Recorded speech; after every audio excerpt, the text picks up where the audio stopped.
it off in the aftermath. Oh, would you leave it all out on the table now before the dust settles down?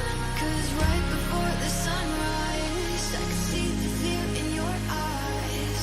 You thought I'd disappear for good now. You thought you left me dead, dead, dead, dead, dead. You thought that I was slowing down by now, but think again, think again. I thought that I was gone for good now.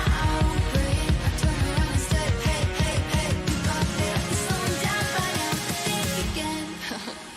Full speed ahead. Full speed ahead. Full speed ahead. Full speed ahead.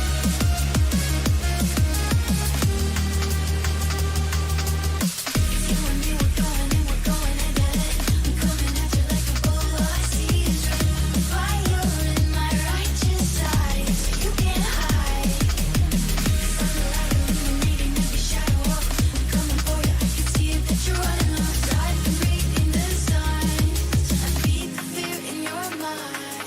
You thought I'd disappear for good now. You thought you left me dead, dead, dead, dead, dead. You thought that I was slowing down by now, but think again, think again. I thought that I was gone for good now. Brain, I turned around and said, hey, hey, hey. You thought that I was slowing down by now, but think again. Full speed ahead. Full speed ahead. Full speed ahead. Full speed ahead.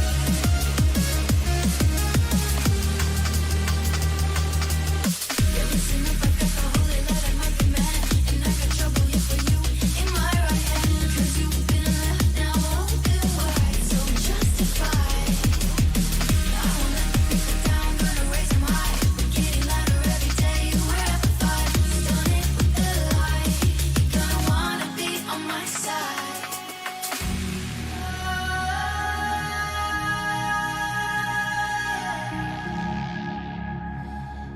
It's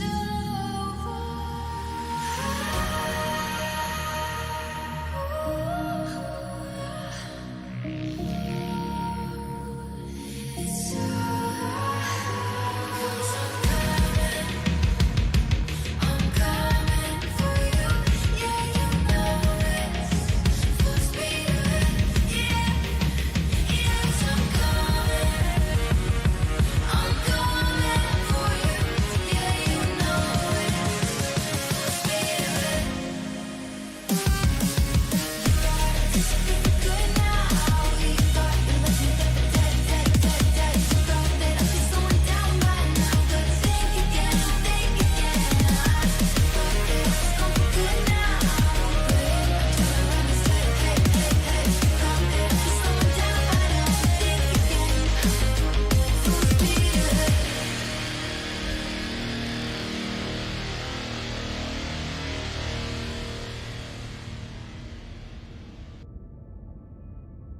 Testing, mic check.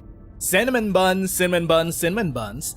Hello, hello, friendos. My name is Nez, and we are once again back at it again for some more Arknights Endfield. Because today we are going to be reading 200 Trust profile records. Because for the past month since launch, I have been working on getting most of my operators up to 200 Trust, I offer to so we could unlock their full-ass profile records. We're gonna try to go through every single available operator in 1.0 Zeroth Directive. Even ones that I don't have, the 6 stars, we're gonna check out the Endfield wiki. So there's that. Hopefully we could get through everyone in one stream. So far, I guess I'm gonna just get the elephant out of the way. The Endfield, the story is not good at the moment. It is passable for what we currently have. It is okay. It is not good. It is not great. Certainly compared to OG Arknights writing. Because the best part about OG Arknights writing was the fact that it was written word, it was prose. It had no constraints, being a visual novel. Meanwhile, in Endfield, for every single scene that could have taken, what, a couple paragraphs in OG Arknights, it needs to be animated, character models have to be rigged, we gotta have voice acting, so exponentially, it's way harder to make a story for Endfield than it was for current Arknights. Needless to say though, words are hard. I'm gonna sip some coffee. Needless to say though, the profile records are a different thing. Because profile records in Arknights have always been where the true gems lie. For stuff that we can't see animated just yet in Endfield in full 3D glory, or we might never actually see them, who knows. We get 1, 2, if we're lucky, every single featured 6-star that comes out every patch is gonna get a story quest. 1 chapter of a story quest! We're gonna get Tang Tang and Rossi in like a week for next patch, and then absolutely nothing new aside from the main story to cover every single other character. What's up, creature? You hear what I'm saying? But counterpoint, Supreme Chief, true. There's Tang Tang. Even when Tang Tang drops, Rossi's story is gonna be out first. We're not even gonna get Tang Tang's character story on launch of 1.1. So yeah, with that said, we're gonna be delving through the operator records of every single available operator right now for 1.0. We did this back in the beta, but it was only like the first chapter of every operator's record, mainly because the trust system wasn't fully baked into the beta. So, there's that. What do we do before we start? I guess this music is fine for reading. Still waiting for something? Although, it is kind of annoying that, look, eventually, we're gonna get a shit ton more operators, and this single strip is not gonna be sufficient for, I don't know, organizing operators. Imagine if OG Arknights only had this single strip. Not even a search bar to look for operators that we want to read through. Tang Tang's story will probably be tied into the main quest, yes. But then, we'll also have Tang Tang's specific story, where we go on a date with her, because that's apparently what we have character stories for in Endfield. We go on dates with them. The region quest too, yes. Okay, so because this is not arranged, this is arranged by highest level to lowest, I think. Dialogue and contemplation to your terminal. Life has been busy since a portion of it is now spent with girlfriend. Good for you, creature. A strong team is one without any weak links. Okay, so I guess we're gonna be starting off with the 4 stars. Profile? Let's start out with Akekuri. Look! Most of my operators are at 200 trust. We should be better. 200? 200? The ones I don't currently have at 200 trust were the ones that came late, like Yvonne and Abuena. Come on, let me do something. Okay, let's check out Akekuri's profile record. The Pero herself, the Shiba Inu. Her faction, Enfield Industries. Race, Pero. She's a doggy girl. She's a Shiba. She probably has ancestors from Higashi. Normie's flexing on us. Team management, team building. She knows what the patience and dedication are the secret ingredients needed to build and nurture a new team out of nothing. Cooking, tea breaks, hot drinks and desserts can quickly alleviate exhaustion, eliminate conflict, promote understanding and expedite meetings. Her hobbies, charity. Akekuri feels truly happy whenever she remembers that everything she does brings Endfield closer to his vision, which is reboot life. I'm not sure a lot of people remember, but our main mission specifically is to reboot life, whatever the fuck that means. Whatever disembodied voice told us that in the dream realm, in the assimilated universe. Some people think it's Priestess. I probably think it might be Theresa. Who knows? And her second hobby is that it's sports. Akekuri has set aside fashion, fine arts, literature, and other things that once interested her. Instead, she now spends her time exercising. Okay. Codename Akekuri. It could also be Kelsey. Problem with that is that all of Kelsey's dubs, from Chinese, Japanese, Korean, and English, are iconic. And we would have recognized Kelsey's voice if she appeared. If she was the one talking to us inside the assimilated universe, inside that big structure thing with the clock. The new Arknights event is legitimately the funniest shit you've ever seen. Yes, we're gonna be playing the new Arknights event tomorrow. We're gonna try to rebuild Rhodes Island. Hopefully not break any more things. Codename Akekuri, gender female, Endfield Industries, date of birth March 31. 1 month from now. Oripity status, negative. Standard strength, standard combat skill, tactical acumen, excellent. Originium arts assimilation, normal. Operator Akekuri, also known as Shiba Momiji, graduated from Neo Tsukushi Business School and joined Endfield Industries as a reserve operator. She now leads Operation Team Z7 in the Specialist Tech Division, overseeing both field operations and team management. With her background, she could have walked into any renowned TGCC company with a single recommendation, yet she chose to join Endfield. Even here, she could have opted for a desk job, but during her rotation in the Specialist Tech Division, she volunteered to take on the challenge of rebuilding Operation Team Z7, stepping into the role of a frontline operator. I believe Akekuri has always been driven by ideals and passions. She's exactly the kind of young talent Endfield needs. During her interview, she asked me, what's Enfield's vision as a great enterprise, and how does it plan to achieve it? This is a question only the administrator can answer. Also, throughout all of these profiles, there's going to be a name that keeps coming up and up again. We still haven't met them in the story, but it's Martin Marvin Malin, who is the assistant in the HR division of Endfield Industries. I think it's also implied that MMM... Wait. No.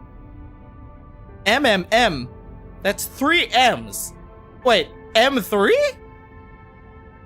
No, it can't be. That's just a coincidence. I'm like, wait a minute, that's coincidentally M3 M's. I don't think M3 and Martin Marvin Malin of the HR division are the same person. That'd be funny though. Instead of getting her back, she just becomes an Originium Force ghost. You trust Cal would use a voice changer? So, Martin is gonna come up every now and then in these profile records because they're the ones doing a lot of these profiles. We haven't met them yet. I think it's also implied that they may be a bot. Like an android. Or some shit. I don't know. Revenant? I don't quite remember from what we read in the tech test. Neo Tsukushi Business School News Special Edition. On the eve of graduation ceremony, our reporter sat down with top graduate Shiba Momiji for an exclusive interview. Miss Momiji, you've maintained the top GPA in your major for 4 straight years and won 2 gold medals in the TGCC Youth Business Competition. What has kept you driven all this time? Shiba Momiji smiled and replied, it's just how I do things, and maybe it's the way my mother taught me to approach life ever since I was little. Shiba Momiji interned at several top-tier TGCC companies. Her experiences included on-site rotation at the headquarters of Shinozu Trading, as well as contributing to a business proposal for TGCC's logistics coordination system. Her key optimization ideas for risk assessment model received glowing feedback from company leaders. Yet when asked for the achievement she's most proud of these past few years, she spoke fondly of her work with a volunteer group, Firefly Light. I've always believed that the true value of business and management lies not only in profit, but also in how we support one another. Firefly Light taught me how to stretch limited resources to help as many people as possible. When asked about future plans, your mother runs Shiba Trading as its CEO. She's like Jessica, I guess. She's the heiress to a TGCC business conglomerate. Many assume you'll follow in her footsteps. Especially since you've never publicly expressed other ambitions. With graduation just around the corner, can you share your plans? Shiba Momiji simply shook her head and grinned. I made up my mind, but you'll have to wait a little longer to find out. A self-recommendation letter. Dear HR team of Endfield Industries, my name is Shiba Momiji, a student at Neo Tsukushi Business School. I'm writing to express my intent in joining Endfield Industries in a position focused on resource management and personnel coordination. Though I do not come from a technical or combat background, I specialize in logistics and coordination and on-site problem solving. I firmly believe these skills can make a meaningful contribution. I am ready to undergo any required training or evaluation and am willing to take on frontline responsibilities if needed. My goal is to be a dependable team member who helps others work more safely and efficiently. Thank you for your time and consideration. I have attached my resume transcript, internship records, and project samples from past competitions. I look forward to hearing from you. So this is what we've already read from the beta. And now, let's check out the new content. File 2. Application for Operation Team Z7 Leader Position. Akekuri, Rotational Operator. Dear Supervisor Perlica, I have learned that the Operational Axis is currently recruiting a new leader for Operation Team Z7 with Endfield Industries, therefore I am writing to formally apply for the position. To my knowledge, Z7 was originally a multi-purpose support unit. Its former members have since been promoted or reassigned to other teams, leaving the unit inactive. Ooh. So, that means there were other members in Team Z7. This is like Gen 2.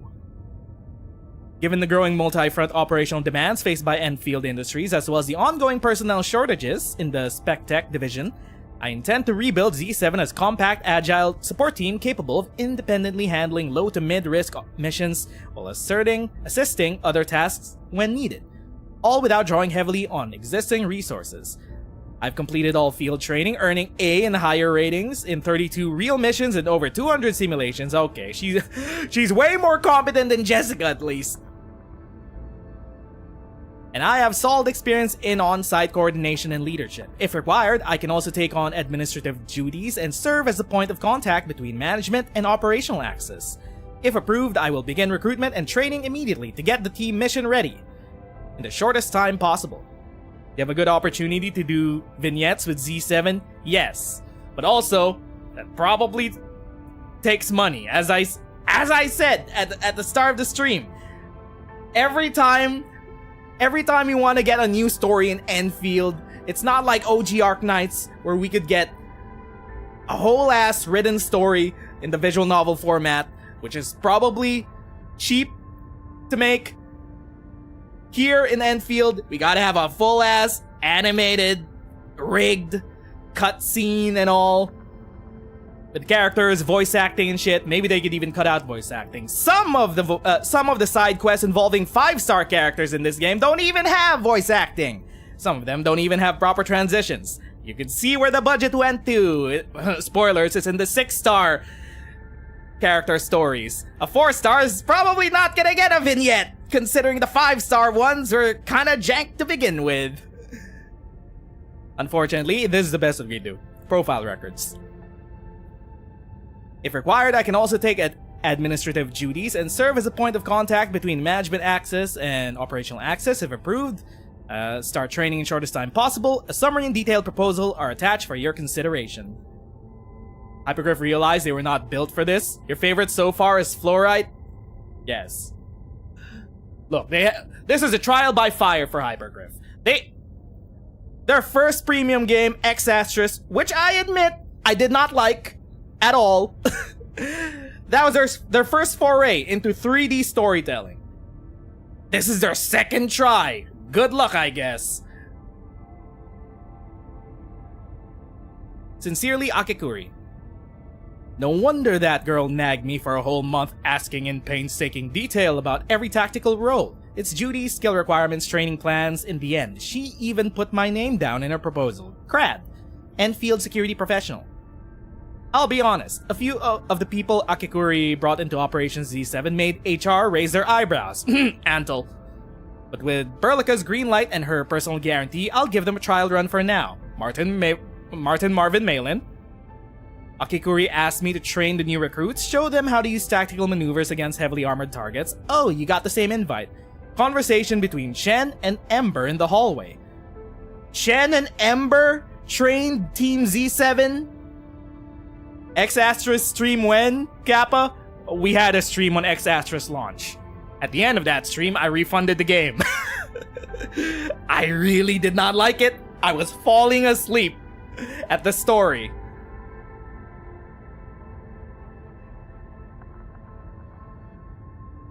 Oh, Steam. X-Asterisk on Steam. I don't know when that's coming. Popocom. I don't know if Popocom is on Steam. I'm surprised that Popocom is not even on the Griffline launcher. I mean, there's space. They're obviously gonna put the PC port for OG Arknights on the launcher after, I don't know, they wrestled the rights to publishing Arknights away from YoStar, which is gonna be hard. I don't know what's happening with the Arknights PC port.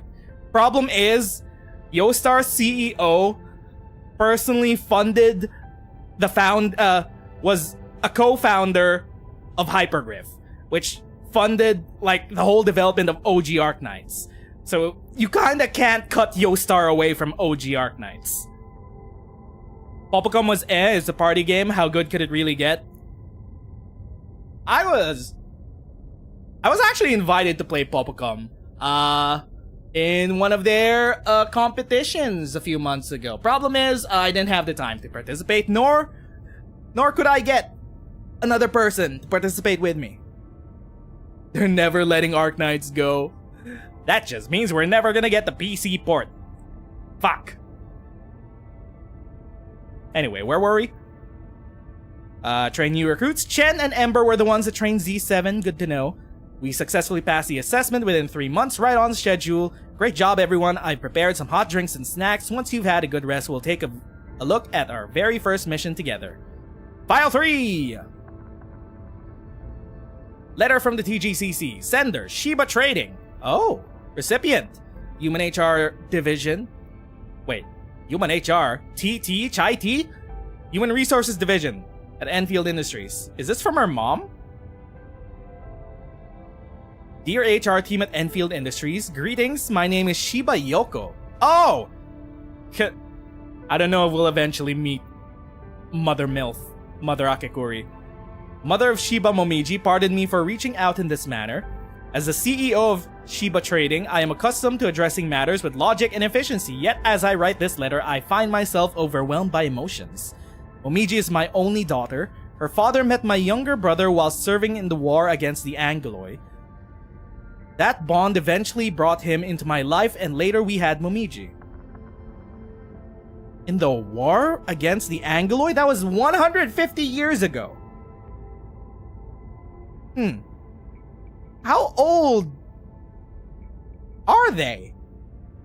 Are they first generation Terrans? Did they physically cross the gate? If they're referencing the first war, the first Angoloi war. That bond eventually brought him into my life, and later we had Momiji. While I was a strict teacher in her upbringing, her father and uncle were her playmates and protectors, filling her childhood with laughter and idealism. Everything changed when the crusade against the Angoloi... Okay. The war only ended around 10 years to current day? What, that took place like 140 years ago? You don't think it's the first war? There's only been one Angoloi war so far that the game has referred to. The second Angoloi war starts at the Enmin's last awakening, which is launch, Zeroth Directive. Everything changed after the crusade against the Angoloi ended 10 years ago. Her uncle never returned, and her father came back a different man, only to leave not long after. Since then, I have raised Momiji with care and intention, preparing her to carry forward both our family and our business. I shielded her from the very things that once tore our lives apart. She set aside her childhood game of fighting Angoloi and turned her focus on her studies, growing into a diligent, outstanding young woman. She has never let me down. And yet, upon graduation, she made an unexpected decision, joining Endfield Industries and volunteering for frontline duty. I was taken aback and deeply upset. We argued incessantly and our relationship suffered. But over time, I came to realize this was not just a reckless impulse. The same sense of justice and idealism that once guided her father lives on in her. Though these ideals may have cost her a carefree childhood, they now give her purpose and strength. I no longer oppose her decision. She's determined to prove her worth, even if it means risking everything. That is a resolve I cannot deny. I respectfully ask that you keep her safe as much as circumstances allow, but please understand that my daughter is more than just academically gifted. Thank you for supporting her journey, Shiba Yoko. The Angloid were still a problem when Enfield got backed up. I guess. It's mostly the big conflict that happened in the north that we know at least. 40 heroes plus Endmin went in. All we know is that 40 heroes and Endmin came out, and we haven't heard since of the 40 quote-unquote heroes. If we're supposed to call them that, we don't even know if they're... We don't even know what they did in the north.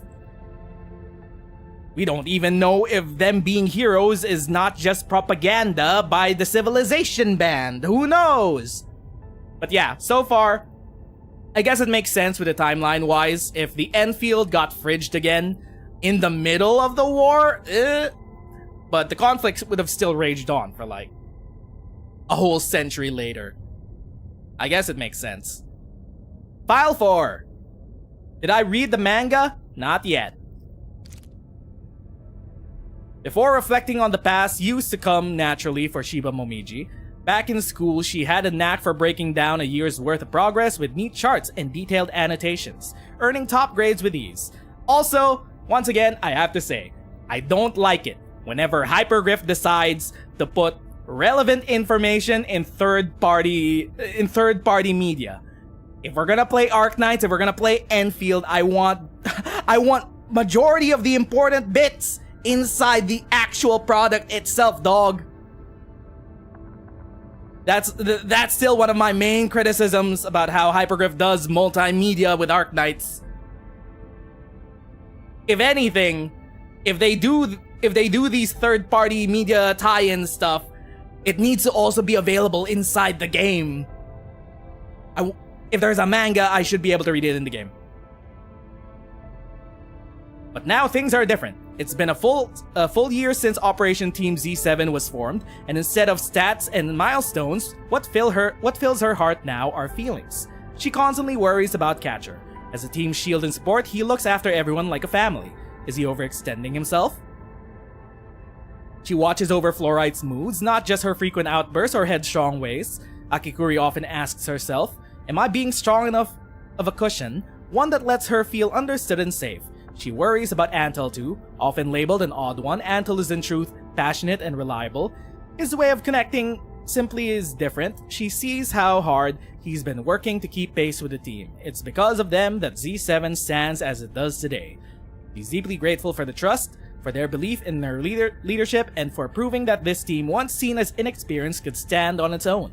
But most of all, she wonders about herself, as she met the expectations she set, using what little they had to help as many as possible and to find her own light in the process. Sometimes she wonders if the ideals of Endfield are ever fulfilled, and peace finally comes. Maybe, just maybe, her parents might reconcile, and perhaps she could go home, just like when she was little, and share one peaceful family meal again. She's giving her all to make that future possible. Is Marvin writing this? Annual Performance Report, submitted by Akekuri. Dear Supervisor Perlica, this report outlines major operations and achievements of Z7 over the past year. We completed 40 missions with 95 success rate and 0 casualties. These included 16 cross-region supply runs, 9 joint wildlands recon operations, 7 risk engineering escorts, and 8 emergency rescues. We've steadily grown from a provisional support force into a reliable, fully operational unit. While our combat ratings remain average in this year's assessment, we ranked among the top in support, command, and management. Regarding the rumored awakening of the Endmin, though I have yet to witness it myself, I can feel the excitement in stories shared by our seniors. If possible, I'd like to respectfully request Z7 be involved in missions under Endmin's command. It would be a privilege to personally deliver our tactical reports, and even more meaningful to work alongside Endmin to bring Enfield's vision to life. Together, we can restore peace to Talos too. Bro, this is just a 4-star profile records. It already has way more heart than some of the side quests in the game. Need defensive cover? I shall give you my best. We're not gonna go through the audio log. We already went through most of them during the beta. Okay, Catcher. Oh, right. The dub voice actors are properly credited now. That was also one thing which I gave feedback on during the tech test that we would love to have the voice actors credited like in OG Arknights. The only thing missing now, we don't have the character designers credited at all. Like some of these characters, you could tell who designed them. Like from a mile away, you could tell that Am I looking all right from LM7 designed Avuena and Gilberta. I hate fools who like to micromanage. That Ask Thank goodness you're designed not Lavatane. But some of these, we wouldn't know. Like, we could tell just I'm because primed for optimal performance. we could tell that Hypergryph butchered yet another of... Oh, I forgot their name. I'm having a brain fart. I forgot who keeps doing the dark-skinned characters for OG Arknights. I just had a brain fart. I'm probably not gonna remember it. My train of thought has left the station. But yeah. So it'd be nice if we could also have the character designers for all of the characters, so we could refer to them in the future. Catcher, also from Z7. Endfield Industries, also Apparel. Tool assembly expertise. Every weapon wielded by Catcher always survives well beyond their average field life expectancy. Cooking. He only makes 3 things: roast fowl, tater roast, and field soup. Nobody ever gets tired of it. Lifestyle. Having witnessed his meticulous dedication to cooking, cleaning, and home appliance repairs, a fellow Enfielder awarded Catcher with this title, Omni Butler. Oh, male wife. Catcher is a male wife. Poggers. Sports. The first PT exercise he learned at camp was 30 squats per day. He kept it for 1946 days. Wow. Catcher, male, Enfield Industries, August 16, Pero. Oripathy status, infected. Standard strength, standard combat skill, and acumen, standard assimilation. Given Catcher's medical history, his tests actually astounded us. We could hardly imagine how he managed to raise his physiological strength to his current levels despite his health disadvantages. Having reviewed numerous concerns, the medical division shall closely monitor Operator Catcher's regular health examinations in the future.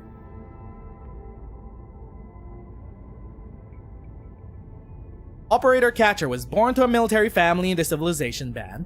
Following Operator Akekuri's applications, Catcher is now a member of Team Z7.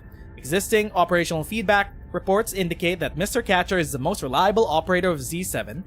He has never been absent from duty, always hands in his reports on time, does not engage in vices, and is an exceptional team player. Oh my god, he's perfect. However, we have noticed that Mr. Catcher has a tendency to place extremely severe demands on himself, which may be the result of his childhood influences. Simply put, he often forces himself to take on duties and goals which were not originally assigned to him. When assigned tasks to Mr. Catcher, we advise referencing, where possible, the recommendations of Z7 Captain Akekuri. Catcher is without a doubt the most trusted member of Team Z7. If I had to rank the trustworthiness of Team Z7, Akekuri is at the top, then it's Catcher, then it's Estella, then it's Antal, and then the least trustworthy is probably Fluorite, for good reason. I mean... Let's see. Without a doubt the most trusted member of Z7, though seemed more comfortable hanging back in silence and appeared disinterested in the chatter around him, Catcher would immediately provide a fitting response whenever he was mentioned in conversation. We have reason to believe that he heard everything from start to finish. That's right, you can't pick a bone with our Omni Butler. Sometimes I suspect he writes a review after every operation and even reads the ones he wrote earlier. Why? Because I don't think any ordinary person could remember that they forgot to bring a flashlight 3 operations ago. I know I couldn't. Fluorite. Catcher is so simple and straightforward that he kind of felt unreal. He's got control over his face just as good as Antal. His expressions hardly change. Except for the time I accidentally threw some cream cake onto his greatsword. It was a cream cake I left lying around for a week. I saw Catcher frowning at me for the first time. He's incredibly restrained and controlled. Estella, no! You spilled cake on his greatsword! He's an expert in resolving difficult issues and appreciates the importance of being a listener. However, he's a human of few words. His social skills are potentially worrying. Antal, says you. Fortunately, he knows how to roast fowl fillets, and the flavor is on par with those roasted by my own grandmother. Hence, there is nothing to worry about. People who can roast fowl properly can handle anything that comes their way. Antal? That's a wild metaphor. Everyone thinks that Catcher's the Z7 teammate that I'm least worried about, but I disagree. He has a habit of putting the feelings and needs of others before his own, both in business and in private. That's definitely not something I like to see as the Z7 team captain, so whenever I see Catcher taking on extra work without being asked to, I adjust his subsequent task assignments. I don't want him overworking himself. Akekuri. File 2. 7 years ago, during the autumn when I left Juniper's security, I worked as a part-time instructor at the youth training camp somewhere close to home. I was hoping to take care of my sick father and make some money for his treatment. My main job description was to share various tidbits of military basics with children who would probably never set foot in the band fringes. I worked in the youth camp for 3 years, and a 15-year-old student named Rui left quite an impression on me. He was the only one in the cohort who signed up temporarily. They told me his parents did not want him to join but conceded upon the boy's strong insistence. I often reflected upon this moment and think I should have taken this as a warning for things to come. Despite being so thin that he looked malnourished, Rui was not as obedient as he appeared. Rui only attended 11 courses throughout the entire term, and he found problems in 8 of them. These problems range from slight deviations from textbook examples of military poise to 1 or 2 minor memory slips. In fact, he pointed out any non-conformances in my course that could be considered errors. Things escalated to the point where I had to rehearse my materials every class just so the boy wouldn't call out my mistakes.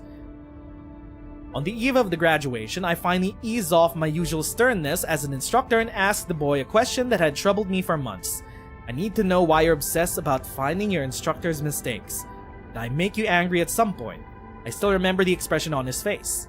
He shook his head and then took out a copy of How to Be a Proper Soldier, Young Adults Edition, published by the TGCC. Sounds like propaganda to me. The manual was flipped through so many times that the corners curled. Then he pointed the book at me and gave me a serious look. No, Instructor Luca. Your classes were very interesting and your examples made things way more engaging than manual. I actually like your lessons a lot, but you probably didn't know that everything in this manual was the only font of strength that kept me this far. I really care about every pointer in the manual because I want to put them to use on a real battlefield. I've been dreaming about this since I was 9. After hearing those words, I finally learned about Rui's childhood from another instructor and close friend of mine. Turned out that young Rui contracted oropathy due to momentary familial negligence. Though timely treatment was provided, the poor lad was almost forced to live out the rest of his life on a sickbed. Wow, it's almost as if we didn't solve oropathy at all. Yeah, they mentioned that in the actual cutscene. Like in the cutscene... Oh, what? In the cutscene on the bridge? Perlka specifically said that the ghost of oropathy still actually harms people. Even years into the future after we've supposedly made affordable medicine to keep oropathy at bay. Look, man, there's gonna be pockets of society, especially on Talos 2, that are not gonna have proper treatment. We saw that with, Jenny.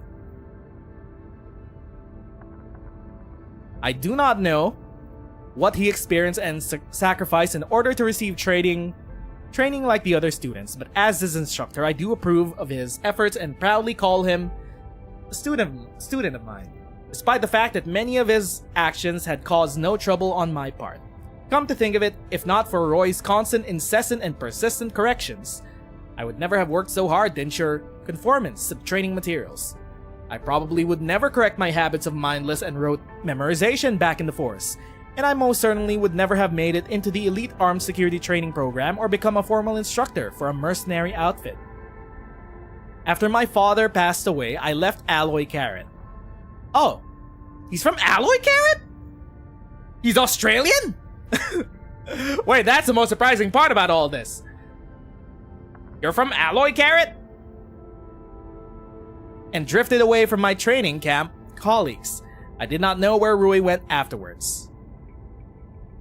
An accidental encounter with a former student of mine informed me that Rui seemed to have joined a relatively famous company as a part of their security detail. Truth be told, I was a little surprised. I thought the boy would have become an officer or instructor. Regardless, I sincerely hope he will make good use of the knowledge he acquired and fulfill his childhood dreams. An excerpt from Those Not Remembered, an autobiography by the legendary instructor, Luca Londi. Oh. Wait. Rui. Oh! I almost forgot. It's Rui. Rui von Catcher. So he was trained by Luca Londi. Interesting. Putting that name on the dartboard. Sure. Legendary instructor. Those not remembered. Well, that's why he's a bit of a hard ass. Mr. Catcher, you're finally here. Your name is in the recipient section, but we all believe that you should come by and verify the package in person. It's now in the unloading area. Yes, the biggest package there. Right next to the facility scale model that Mr. Andre purchased. Can you show me the sender's address and name? No problem, let me take a look. Address is somewhere in Seshka. And the sender is Cassandra? Sounds really familiar to me. Got it. Package is mine. Are you really sure? Routine inspections found that someone has specifically cast anti-tracking Originium arts upon this thing. Package is really meant for me. My older sister sent it to me. She has a habit of applying protective measures, given the nature of her work. Your sister. Is she that Cassandra? Cassandra of the Mist? Famous bodyguard who made her name while working for the Seshka merchants? Yeah, fine. I think I know where she's coming from. The protective measures might be necessary then. Phewie, processing complete, Mr. Catcher. You're free to take this parcel. Can I open it here? Of course you can. We can give you a delivery report if you need help carrying it. What the hell is this? Some kind of exoskeletal frame? Stop, Mr. Catcher. What's that thing you're holding in your hand? Maybe you should only press the button at a more spacious... Recorded audio file starts to play. Rui baby got the prez. Too much work is catching up to your sis. I'm afraid I can't celebrate your birthday at your place. Ay caramba. What? When I heard our brothers say he got an urgent order to head north, I planned to take a few days off, but the boss suddenly got us major order that cuts through the middle of nowhere. I had to do this myself. So I got you the latest civilian grade heavy exoskeleton for your birthday. It's far cooler than the DIY alloy greatsword that Broder gave you last time. Anyway, people say you got plenty of field missions, so I applied for a 5-year warranty. Wear it when you head out. I'll make Papa and Mama safer. You know, Papa and Mama never feared anything except you getting hurt by accident and ending up like last time. Please pay close attention to your health. Don't forget the promise you made to me and our brother. Brother? Ay caramba. And don't forget what Papa and Mama told you, okay? Finally, happy birthday, Rui. You're the baby brother I'm always worried about. Your sister will always keep you in my heart. Turns out to be my birthday gift this year. Forget it. At least it's better than the Octo Herbal Tisane Mega gift pack last year. Wait. Bro, your backstory's everywhere. You're from Alloy Carrot. Your sister speaks Bolivarian? Where did she pick that from? She also is apparently part of a mercenary group in Seshka? In the Sarkaz city? Hold up. What's with your family, dog? Also, exoskeleton. Do we ever see your ass wearing an exoskeleton? No. Maybe when we get a catcher altar. Someday, I guess.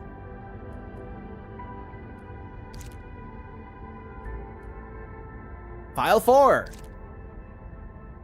Document. A yellow piece of medical history. Rui von Catcher. 4 years old. Huh. Browning Hospital, Free City of Alloy Karen. Present illness. Patient was injured by an accidental originium device failure 3 hours ago, resulting in minor injuries to the cervical vertebrae. Patient symptoms one after admission include dizziness, hyperhidrosis, weakness of lower limbs, and nausea. Patient also exhibits giddiness and reduced consciousness after onset of symptoms. Tests reveal continuous reduction in muscle strength. Recommend immediate hospitalization and surgical treatment. Diagnosis: acute oropathy with accompanying complications. Ooh. Logs from 10 years ago. Young Master Catcher, as your attending physician, I believe I am obliged to give you these reminders. Conclusions based on our current medical monitoring tell us your oropathy is now under control. However, your physical strength and fortitude are now far below average. You might need to spend quite a bit of time in bed. I'll advise against getting off bed and moving around. Any action that unnecessarily stresses your body might endanger your life. I hope you can pay attention to that, you and your family. 6 years ago. Once again, I must empathize, young master. Okay, perhaps you prefer that I address you as Mr. Catcher. Well then, Mr. Catcher, though there is no sign that your sickness has worsened, your physical exercises have far exceeded the levels I've recommended for your case. Bro, he beat oropathy with pure willpower. It is with my strongest advice that you attend at least 3 rounds of full physical examinations and my personal inquiries at the hospital in coming months. And if you decide to persist in rehabilitative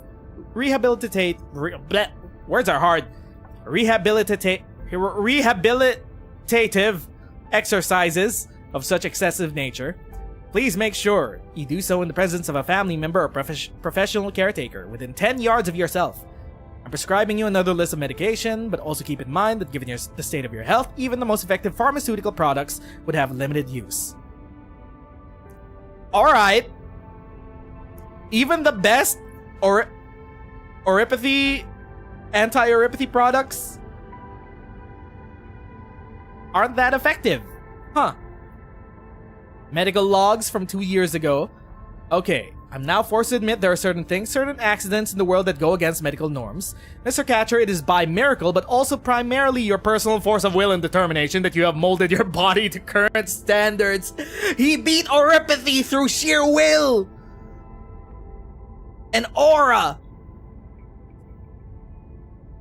I did not expect to see a second case. Second? Huh. Second case of such phenomenal and dramatic recovery as yours. Of course, as your attending physician, I still hope you'll come in for your semi-annual examinations just to be on the safe side. Second case of phenomenal recovery against oropathy through sheer will and determination. Alright. Putting a pin on that. Gonna remember that for anything that comes in the future, who knows? Maybe we might run into the first case somewhere along the line. Okay, Catcher, you are him. He is him! He literally beat oropathy with sheer power of will. Alright. Sure. I am trying. Okay, Antal. Let's get your neurodivergent. Look at me. Look at my neurodivergent ass trying to say the word neurodivergent. Let's get your neurodivergent ass out of the way. Antal. Faction. Endfield Industries. Race. Savra. Expertise. Show Antal a device for the first time and he'll quickly come up with a dozen plans to disassemble and modify it. Situational analysis. Puzzle solving. Hardly any riddles can beat Antal, but riddles and puzzles on newspaper are another thing. Antal never cared about winning or losing, he always ends up winning. Antal believes that constant practice will make him the master guru of lame jokes. I will take a sip of my coffee.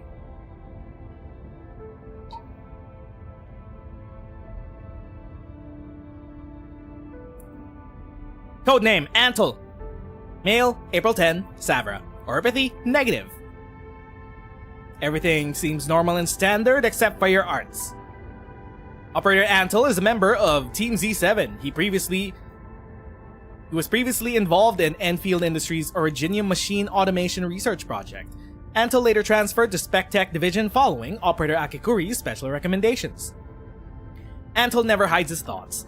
When I asked him about his academic background as a part of my routine inquiry process, he provided a comprehensive list of courses he took in every semester as well as his academic achievements. Nevertheless, this proves that Antal is passionate about his field of expertise and solemnly responds to various questions. As I was preparing to conclude the interview, which Antal had extended to nearly 3 hours, he curiously asked me if I have a humor appreciation system. He also offered to test the system for me. I did not mind. When I hear a joke. Antal is not as cold or unsociable as he appears. Everyone who actually talked to him would agree with this statement. No one expected this stern-faced dude obsessed with Originium technology and sciences to be equally passionate about lame jokes. Why would this techie tell jokes so bad that one would need to devote all their brain juices and logical reasoning to fathom? Is he doing this to boost his sense of humor? When you look at his expressionless face and realize that he's doing his best to make you laugh, you might also find it difficult to determine why you end up laughing anyway. Is it because of his lame jokes, or the stark contrast presented by his physical form? That is called Gap Moe. Akekuri, Antal's team captain, has maintained extreme optimism about his quirk. At least he's sincere. Though there are times he fails to read the context. For example, he may get the sudden urge to show off his sense of humor in the face of hostility. Unfortunately, the enemies often think otherwise. To Antal, being someone interesting may become a lifelong pursuit. He treats everyone as instructors capable of reviewing his performance. It doesn't matter if they are fellow teammates of Z7 or fellow Enfielders he only met once. Antal would humbly seek advice from anyone deemed capable of sharing invaluable recommendations. Recently, Antal placed his antics on hold as a particular individual stepped into the game and volunteered to offer constant feedback. Wait, hold on, it's voluntary, right? I don't know if there's other people capable of laughing even before Antal finishes his joke. Yes, we're talking about the Endman, who would, with greatest patience, hang out with Antal and listen to everything he has to say, ranging from eureka moments of inventive ideas to hour-long science lectures that he suddenly initiates when he finds an opportunity to do so. Hey. In a particularly memorable moment, Antal tried to persuade the Endman to take off the mask. His excuse was to apply certain mods, like a pair of beam-firing eyes. Of course, Akekuri happened to be nearby and she fiercely reprimanded Antal's action. The operator was forced to write a 6,000 word self-examination essay and read it aloud before the Endman on the following day. Of course, the punishment was hardly effective to Antal. It would only take a few days before his creative mind starts to formulate other interesting ideas. File 2. Training logs. If we only look at Antal's current performance in training sessions, I have reasons to believe that he lacks direct combat capabilities. If only we... Hold up. I got something in my throat. He is skilled at offering fire support for his teammates with his self-customized staff and orbiters. However, he seldom casts his own Originium arts. Perhaps we can continue to monitor his performance in actual field battles. An instructor's notes. The state of this game is sad. Jesus fucking Christ. Toburo the goat was right. I have no idea what you're talking about. Are you not satisfied with the state of the game? Document. A certain log that requires sufficient authority level. According to reports by members of Operation Team Z7, Antal is exceptionally skilled in Originium arts. His ability to cast the arts far exceeds that of other operators in his cohort. When conducting a certain operation, Operations Team Z7 members witness how Antal in a crucial moment positioned himself before the hostage. The operator used his Originium arts to instantly disintegrate the great sword swung by the attacking landbreaker, saved both by himself and the hostage. It was an extremely intense moment. Antal would immediately lose his life if he failed to de-weaponize the attacker. However, he himself remained extremely calm throughout the entire incident. Since then, members of Team Z7 gained a deeper appreciation of Antal's abilities. Though he was known for being slow when it comes to sensing dangers in the environment and picking up changes in the emotions of other people, he was willing to risk his own life to save others. This revealed Antal to be extremely kind and an extremely kind and courageous individual. Antal was remarkably humble when his teammates asked him what he did. Antal replied that he did not perfectly wield his arts and failed to achieve his grandmother's level of expertise. Gilf tease? Are we eventually gonna get Antal's grandmother as a playable character? I don't know if Hypergryph. Look, man, it took so much progress to get Gilfs in OG Arknights. It feels like we've reset in Enfield. We gotta work our way there. The Enfield audience is not yet ready for wrinkles, apparently. I mean, the OG Arknights audience was never ready for it. He claimed the old lady could take apart and reassemble large metal machinery. While disintegrating a landbreaker's weapon was the most he could do, Antal also mentioned that his grandmother crafted a small staff for him during his childhood to make up for his lack of power. Your talent lies elsewhere. That is what my grandmother told me, and I have absolutely faith in her words. Ew. File 3. Antal was born in a normal household in the free city of New Rankwood. Antal is American? Biggest lore drop so far? Antal's from Hollywood? Wait a minute. He spent most of his childhood growing up in a household originium appliance repair shop belonging to his grandmother. Although Antal lived in a place known for its entertainment industry, he had no interest in movies or performance industries. Instead, bro, I thought you wanted to be a stand-up comedian. Instead, he preferred lying on the table and looking at his grandmother's work. Her jobs include repairing a faulty refrigerator and swapping out its originium starter, or restoring a television with a shattered screen and severely damaged main board to mint conditions. The old repair lady had jobs every day, but she never neglected her grandson. When she had time, she would personally design and make various toys such as mini sports cars and powered combo puzzle cubes for the lad. Hence, Antal grew up very much loved and never felt lonely. He's a grandmother boy. Years of influence from his grandmother gave Antal an outstanding talent for assembling and taking apart originium devices. He successfully secured a full scholarship in an academy and chose a major related to applications of originium automation. The academy where Antal studied at was known for its conservative atmosphere. The youth, however, was not an adherent to the rules. When his novel inventions failed to acquire the favor of his professors, he chose to continue his project in private.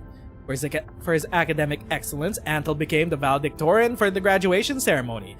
He mounted his latest invention on his back, an automated powered robot arm. Enthusiastically used it to wave at the professors who once scoffed at the idea. Then suddenly the open hand of the robot lowered 4 of its fingers, save for one that remained still and fully extended. Ha! Got him! Alright, Antal.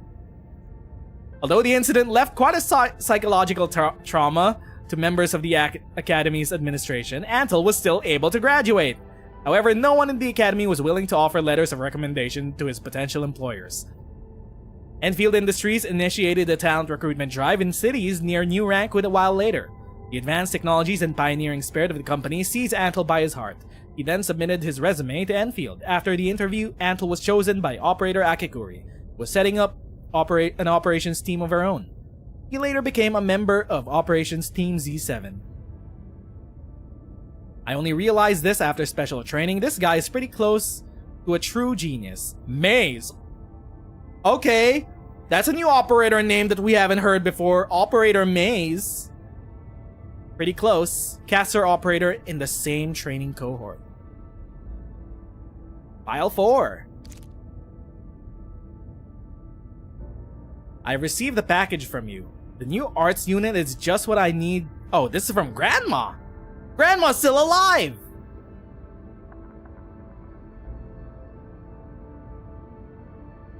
I received a package from you.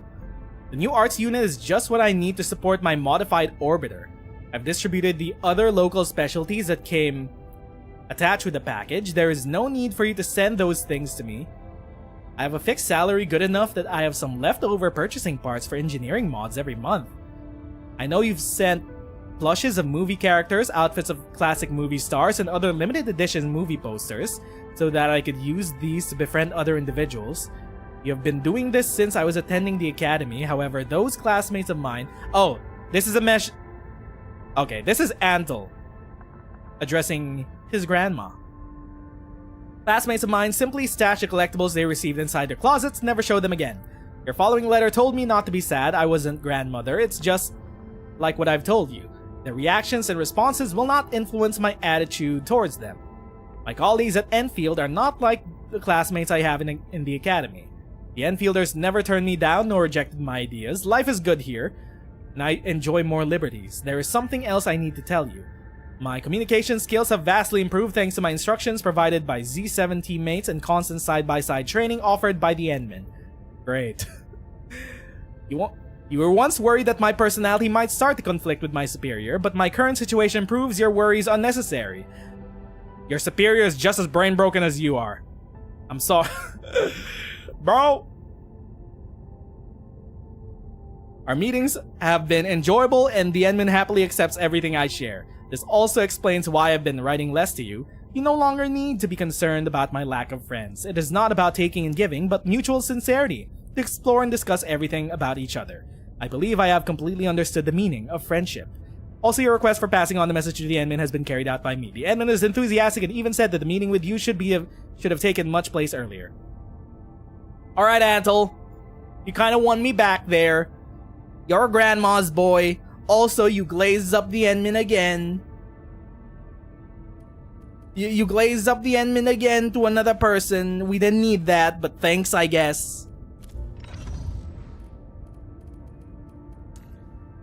Where is Estella? I got her leveled up. Estella! Faction, Endfield, feline race, battlefield tactics. I hear a weak heartbeat. Oh, I think it's mine. She's an eavesdropper. She's an infiltrator. Highest state of infiltrations, forgetting that you're an infiltrator. Fine arts, high decibel appreciator. I'll agree to call this an art form if you agree to half the decibels. Doesn't she like rock? I remember from the tech test that, from the beta, she likes rock. Mind honing, brainstormer. Once an innocent Estella thought brain work is easier than muscle work. Estella, female, Endfield, April 9, feline, or repeating negative. Normal, standard, excellent, standard. Given the results of Miss Estella's latest physical examinations, we recommend raising the intensity of her endurance training to improve her muscle stamina. Should the results of her next PE fall below average, a probationary training regimen shall be administered and monitored by Capitan of Operation Team Z7. Estella Kerr has official operational records with the TGCC and UWST. She demonstrated remarkable talents in scouting and intel operations. Following Akekuri's applications, Estella is now a member of Operation Team Z7. Estella's work experiences are rather extensive. I wanted to learn more about her past, but she remained exceptionally quiet during the signing process, exhibited zero intent on communication apart from answering the questions I asked. Even amongst these limited things we talked about, I find most of the answers rather difficult to interpret. Fortunately, no issues of principle have been identified. However, given the positive reputation of her superior officer, Miss Akekuri, and the latter's guarantee, we shall overlook potential risks of personnel management that may result from Estella's lack of communication abilities. We hereby approve Estella's employment. Martin Marvin Malin, coincidentally also 3Ms.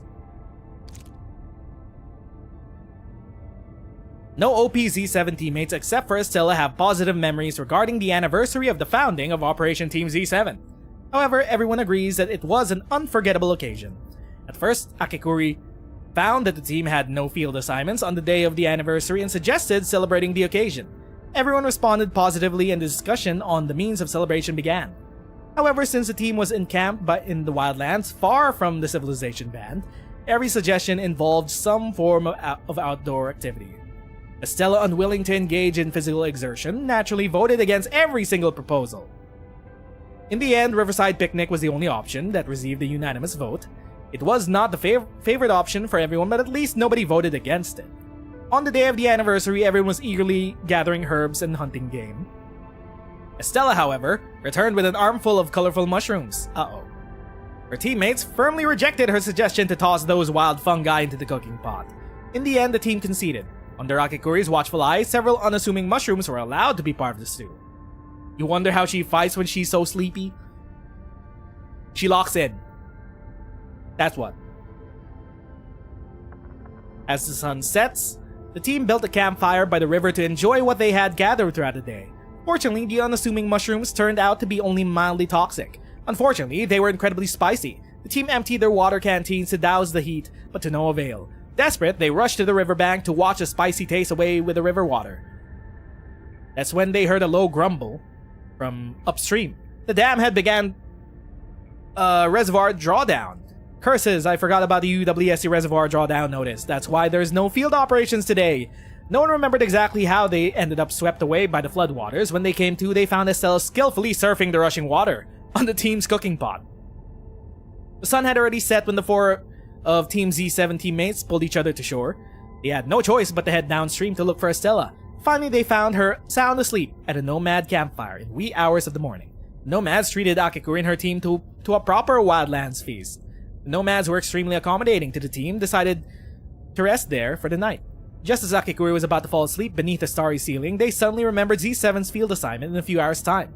Estella could not be reawakened, so the four teammates took turns carrying her. They successfully reached the Endfield camp at daybreak. According to Estella's memory, she was completely unconscious as she probably ate the other fungi she picked. She treated the floodwaters as a packed and riotous mosh pit, and fantasized herself as a rock star performing a stage dive and surfing the crowd, while she growled and screamed her songs. You think she listens to the two bozos who were part of Umbral Monument? Bozo A and Bozo B, who you fight in a rock concert? You think she listens to their music? Akekuri only remembered how she carried Estella back and trudged back to camp. The young girl on her back did mumble a few things while she slept. Things about home. Archived records. Obsolete. Operator Estella, you were instrumental to the success of our espionage and counter-espionage against the surviving landbreaker elements that infiltrated this area. For debriefing, we must go over details of the following achievements we made in the field. They'll be used as reference and instructional materials for future operations. Okay, you flatter me. How did you successfully avoid enemies' feint and correctly deduce actions of the main attacking force? I was conducting voluntary standby. When I'm done standing by, the enemy's main force were within visual range. In other words, can we assume you received a relevant order? Sounds like incredible foresight. Did Akekuri give you the order? I believe it was given to me by electrolytic imbalance and accumulation of words are hard. Anaerobic metabolites. At least that's what I felt. So you're trying to say that you missed the enemy's feint because you were resting, but woke up to encounter the main enemy force. Next question. How did you intercept the enemy's operational passcode and decipher their subsequent actions? The beat wasn't right, I heard it. Beat? What's the beat? I spent a day in the camp of the surviving landbreakers. They kept playing Death Dreams album? The Death Dreams album. She does listen to their music. I've always been a fan since I was little. Akekuri and Fluorite called it noisy, so I stopped playing it. Can we get to the point, please? Well, Death Dreams has a simple structure. The drums are played on four... How do you say that again in notage? 4x4? 4-4? I don't know my music anymore. I knew the rhythm and tempo of every song on the album, but the beats were off that day. Bass was off. There's a sound that's constantly changing, lurking under the drums. I'm afraid I'm losing you there. What happened next? I thought it was some Wildlands remix, so I focused really hard on the beat and jotted it down. It happened to be a series of breaker codes. The Landbreakers send their codes through music? I've learned them before. We later rallied and cleared out the outpost and discovered they were using oscillators to send out their codes. Death Dreams was just a camouflage. What a waste of good music. What? That's wild. That's a wild lore drop about the Landbreakers. Regardless, you successfully provided us key intel. Thank you. This will be the end of our inquiry. Application rejected. The aforementioned operational log offers no values of reference to standard operation teams. Look, she's just being a bit silly, dog. She got the job done. She was like, wait a minute, that's not my favorite song. Did you remix it? No, wait a minute, those are codes. Log of Captain Akekuri's interview regarding Estella's background check. Hanabit circuit lore intensifies. Given the extraordinary circumstances of the operator in question, Captain Akekuri met me beforehand to discuss the operator's background and showed me a number of relevant physical and documentary information. Photograph. Old photograph shows a little feline girl with silvery white hair, happily sitting on a wooden rocking chair. A young man and woman sit beside her, their hands resting on their shoulders.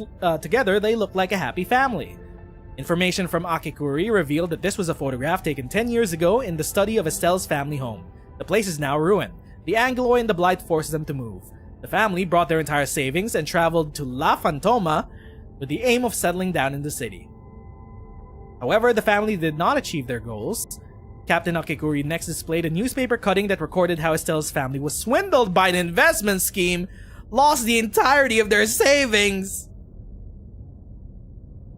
Macduff financial scheme breakthrough. Criminals splurge and decimate the victim's savings.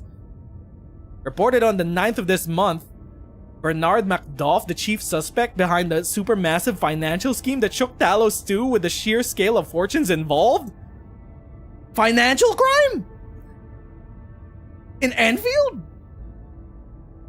Was finally apprehended just yesterday after years of hiding. In-depth investigations by our judicial system discovered that the criminal organization had devised a massive fraud scheme, luring unsuspecting investors with promises of generous returns.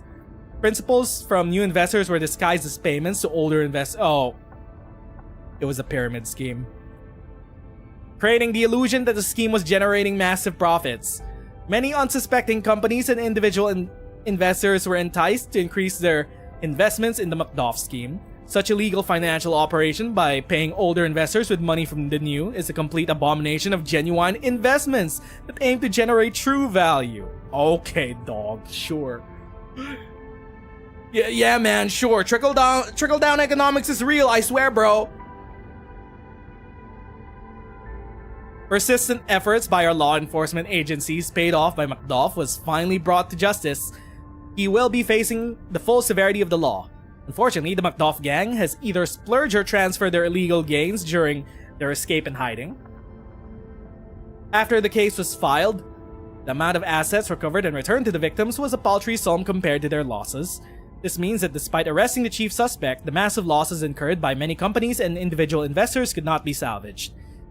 This case is a stern warning to the general public. Money doesn't fall from the skies. Investors are advised to remain vigilant and alert. Be wary of intricately designed investment traps created by various criminal organizations. When the Macduff case was closed, Estelle's family had already joined the UWST and worked at Shaft 39 in the northern mineral field. However, luck did not smile in the family. Captain Akekuri showed us another newspaper cutting. Why is Estella the one with the saddest backstory in Z7 so far? Hello? What? Akekuri's the heiress of a megacorp? Catcher beat Oripathy through aura? Antal didn't have friends growing up because he was kinda neurodivergent like me for real, but he found a home on, I was about to say Rhodes Island, on Endfield. Estella's like, her entire family got swindled, and they worked in the mines to pay off their losses. What the fuck? Their house was taken by the Blight. What? Okay. Accident in the northern mineral field worsened by landbreaker call. It's not over. What are they doing? Why is Estella's backstory so wild? Reported on the 19th of this month. A massive mining accident occurred at Shaft 39 with many miners trapped in the pits. Surface facilities are also subject to sudden landbreaker raid at the same time. Many crewmates and their family members have gone missing. According to Chief Mineral Field Monitor Lube, Shaft 39 was about to conclude their operations in the evening of the 18th when the shaft entrance collapsed by loud explosion. Only a few miners close to the surface managed to escape. Search and rescue operations are ongoing and all SAR work is expected to complete on the 20th. Bro, that's 2 days without water. The number of casualties is still unknown. Our correspondents also successfully interviewed Mineral Field Surface Facility Officer Monitor Povkova. According to her, in the evening of the 18th, a large landbreaker band appeared about 5 minutes after the explosion in the shaft. The raiders began to vandalize and raid various facilities and buildings. Armed personnel of the UWSC were defeated by the landbreakers within minutes. Service facility office staff and family members in the residences then started to run for their lives. Exact casualty figures are still being determined. Many escapees are still missing and cannot be contacted. Ongoing investigations have yet to identify a direct link with the mining accident and landbreaker raid. The UWSC Commandery is extremely concerned with the incident and has deployed multiple teams for search and rescue in the northern mineral field. We'll continue to update you on the site. It's getting worse. According to Akekuri, Mr. Kerr, Estella's father, was rescued, very much alive from the shaft. However, Estella was separated from her mother during the landbreaker attack. UWST Search and Rescue quickly rescued Mrs. Kerr, but Estella herself was captured by the landbreakers. They brought her with them to the wildlands, subjected her to involuntary She was a landbreaker slave! Bro! However, her talents were unexpectedly revealed during this cruel experience. Op Team Z7 infiltrated the landbreaker camp and Captain Akekuri encountered Estella during the time. The dirt-covered girl verbally conveyed the geographical layout and defense deployment and even drew a map of the entire place on the sand. Estella's intel allowed Z7 to capture the camp and rescue all civilians with minimal losses. Akekuri was impressed with Estella's intel gathering abilities and invited her to join Endfield. Having spent many years in the wildlands, Estella also strongly desired to have a safe residence and joined our organization without hesitation. Akekuri also added that this episode of extreme hardship in Estella's life has made the operator extremely adverse to any work involving heavy labor. All logs above have been transferred to HR Division for reference. What the fuck? Bro! That could have been a whole ass side quest. File 4. Medical Record. Estella Kerr. Full-time operator, Enfield Industries. Route of admission, Combat UAV Ambulance. Admission time, Enfield Medical Station, Valley 3. Why did I think that Valley 4... I was like, wait a minute, they made a Valley 3 before Valley 4? Huh. Fancy that. 3 comes before 4. Chief complaint, hit by an explosion, multiple open and bleeding wounds, shock after 45 minutes of intense pain? What the fuck, bro? What, bro? Catcher's bio was like, this man's defeated cancer through sheer aura. Meanwhile, Estella is like, she went through hell and back. Patient was conducting recon operations 5 clicks away from the site of explosion, but exercised personal initiative in changing the operational plan 45 minutes ago. Patient charged into a cross-firing zone to cover the retreat of trapped teammates, but was exposed to enemy suppressive fire. Patient described that she was knocked off her feet by a blast and lost her consciousness. She crawled for about 20 meters before her teammates discovered her and quickly sent her on medevac. What the fuck? She's kinda tough. She's hard. Medical history. Denies chronic illness, past surgeries, past blood transfusions, oropathy negative. Clouded consciousness, grimacing in pain, vital signs normal, weak pulse, blood pressure slightly below average, weak breathing, head, laceration 4 centimeters at left temporal fossa. I'ma pretend to know what a temporal fossa is. She has bro, Hypergryph are cowards. We don't see a single... We don't even see her. Her face is her head is unblemished. She doesn't even have a scar. Cowards. Hypergryph could have given her a scar. No tracheal deviations. Observable collapse of jugular vein when Supine? Supine? I'm gonna pretend to know what that word is. Penetrating wound of right rib cage. Diameter of 1.2 centimeters. Percussion reveals tympany. Diminished breath sounds, muffled heart sounds, no arrhythmia. Distension and tenderness of lower right abdomen. Open midshaft fracture of left femur. Open wound measuring 6 centimeters long. End of bone visible. What the fuck? She got hit by an explosion directly. Her bone was visible. Penetrating wound of posterolateral aspect of right calf. Pressure dressing already applied to site of bleed. Bro, Hypergryph are cowards. Hypergryph. You fucking cowards. This girl is unblemished. This model does not show her history. You fucking cowards, dog. Oh, wait a minute. She's getting shy while we're looking at her. What do you mean she had a huge gash in her shaft? In her calf?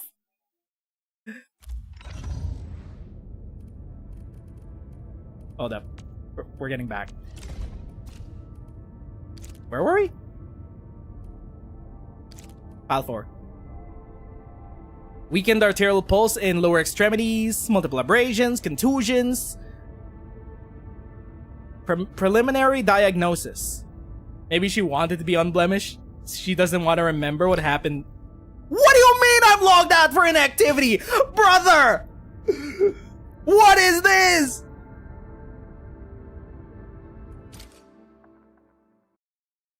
Arknights. That's so ironic. Well, that's the first time I've ever been logged out for being AFK. What do you mean it doesn't sense my scrolling as activity, dog? That's wild. They have an AFK timer that activates while you're reading the bio.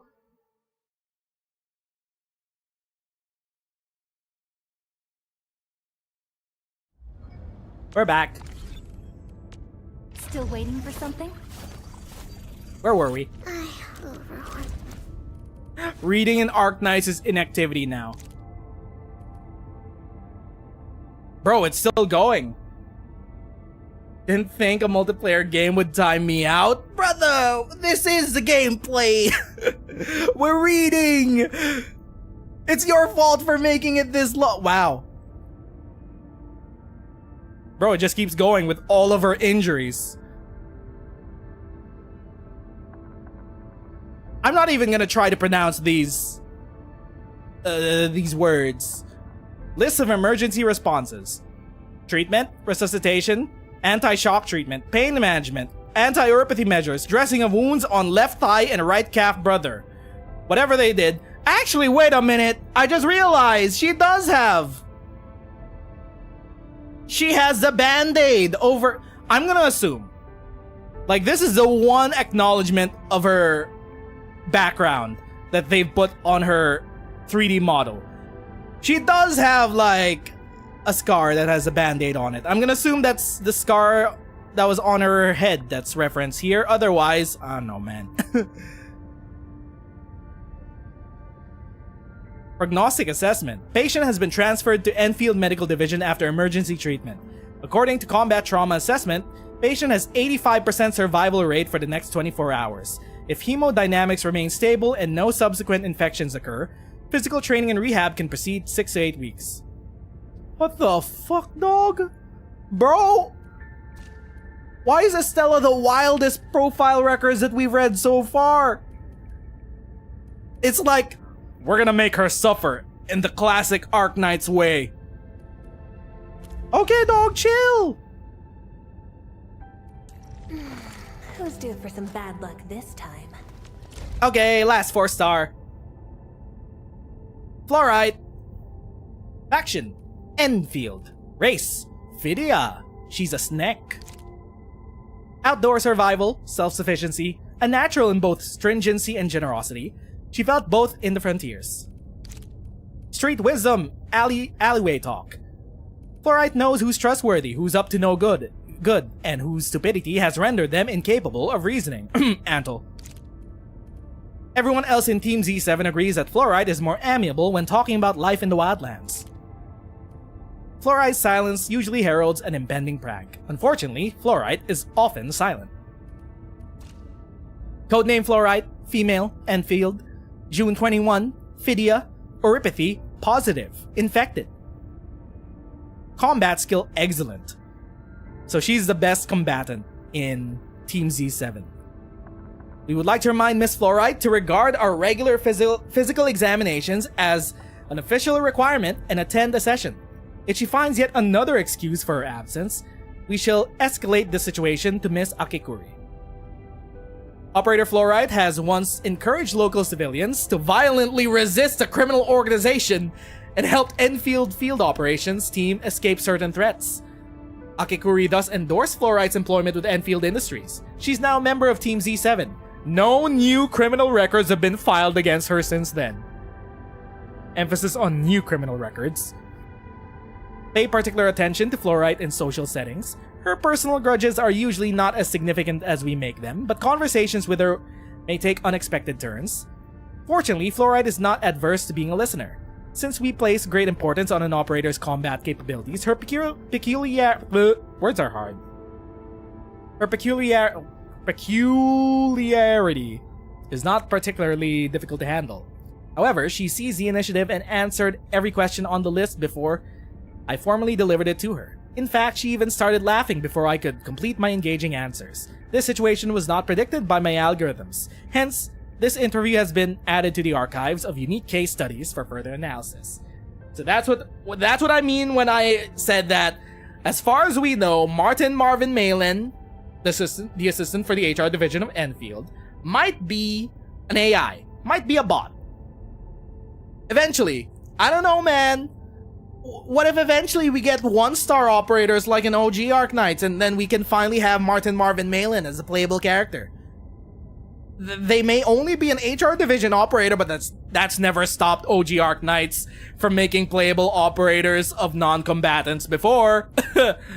That's never stopped Rhodes Island before. Put my man's Martin Marvin Malin inside their robot droid. Make them a playable character as a one-star bot. I don't know how that would work, but make it happen. Like Tin Man? We don't even know. It's referring to itself as algorithms. Tin Man is a revenant. Revenants are actual humanoids? They're actual people. Not implying that bots like Lancet aren't people, but you know what I mean. I don't know, man. According to Fluorite herself, her origin arts solely focus on the creation of polymorphic fluids with adhesive abilities. Giggity. However, if this were true, which I personally feel to be not, then her malignant social skills could only be explained by her extensive experiences. Malignant social skills, dog. Since she has expert level abilities in identifying damaging information about others, Jesus Christ. Fluorite's willingness to reveal such information without hesitation is another thing entirely. Even though arts assimilation test results are publicly accessible, there are those who stubbornly believe that Fluorite has secret divination abilities. Think about it. You almost flopped your PE and the instructor gave you an earful. While heading back to the dorms, you see Fluorite along the corridors and she suddenly goes, "I guess it can't be helped. Midnight sandwiches are just so divine. She's so freaking annoying." Fine, I know I shouldn't be snacking at night, but why would she say it out loud? One Operations Team Z7 member once voiced her frustrations, but instead of receiving comfort, they were met with a chorus of knowing looks that silently said, "I feel you." Oh my god, everyone else on Z7 was like, "She's got dirt on all of us." In all fairness, Fluorite does not intend to stir up trouble and she hardly speaks during dialogues. However, her carefree nature combined with her excessive unforgiving tone proved to be rather discomforting to most people during many situations. When these issues were brought before Fluorite, her defense was simple and sincere. "You want me to go and apologize?" She's a walking red flag, but red is my favorite color. You cannot fix her? She's perfectly wrong in all the right ways? Verana.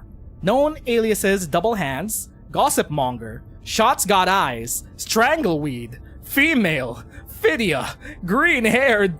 Why do you have so many aliases? Her real name's Verana? Former Muscle Boozers, former muscle of the Lame Legs, former member of the Gunslinger Posse for the Hungry Lupos, honorary member of the Scarred top shooter for working for Weird Neck Logan. Rumors say that Verana began working at a proper security company after leaving the underworld. Alright. Most skilled physically and mentally. Verana is extremely skilled in the use of handguns, throwing daggers, and hand crossbows. She's famous for her quick draws, cunningness, and willing to lay down various traps. Keep an eye on anything she holds. Do not believe anything, not even a word she says. Do not attempt to confront her in the wildlands, as it has proven to be extremely risky and dangerous.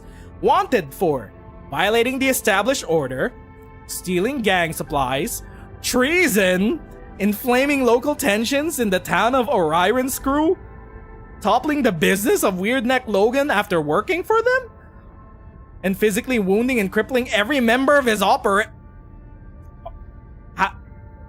Okay. Wait. I accidentally clicked back.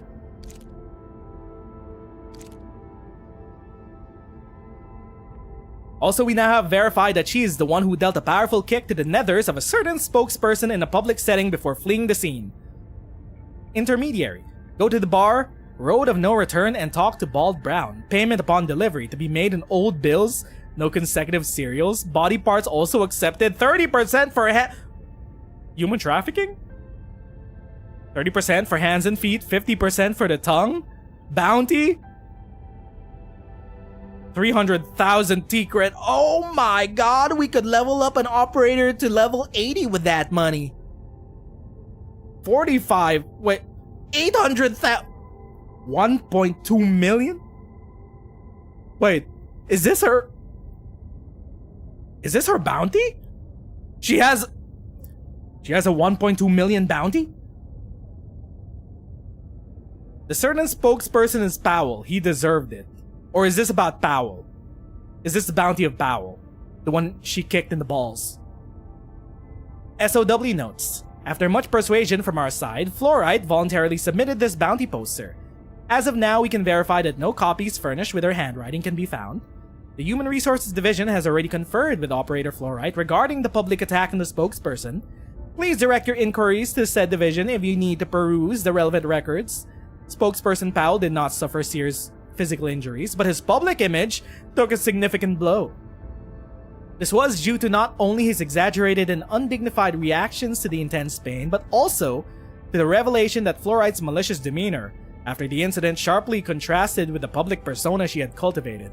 After investigations further revealed that spokesperson Powell's early political activities were primarily centered on several free cities near the frontiers, records indicate frequent interactions with leaders of various minor criminal organizations.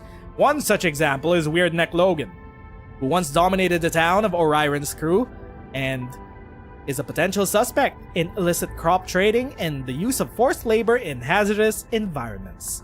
Logan has, on multiple occasions, granted Powell monetary benefits in exchange for protection. Holy shit. Fluorite's final action in the town of Oriron's crew obviously revealed her personal grudge against Powell, who had secretly offered protection for local criminal organizations. After accessing monitoring records, we verified that Fluorite carried out the deed while donning a mask. Spokesperson Powell's criminal records have since been submitted to the TGCC. This incident is unlikely to trigger further PR issues. Okay, holy shit.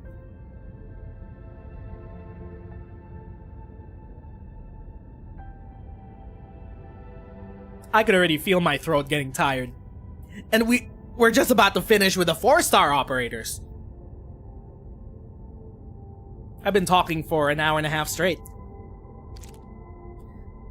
The thing is, these towns and villages have been completely abandoned. According to the path described by Fluorite herself, you'll realize she's like a scavenger, swooping from one dying town to the next, Once a new corpse appears, she would spread her wings and fly off again.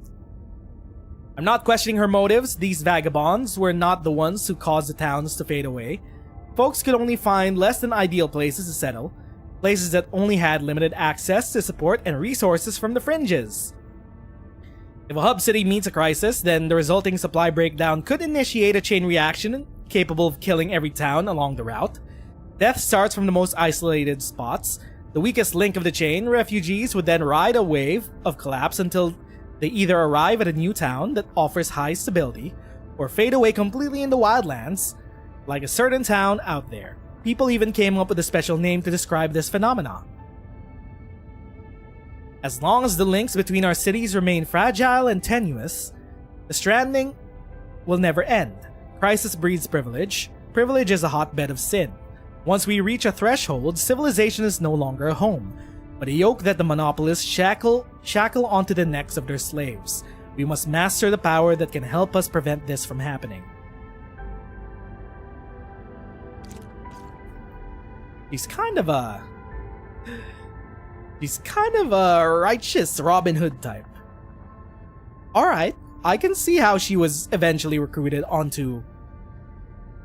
I was about to say Rhodes Island again, holy shit. Onto Endfield.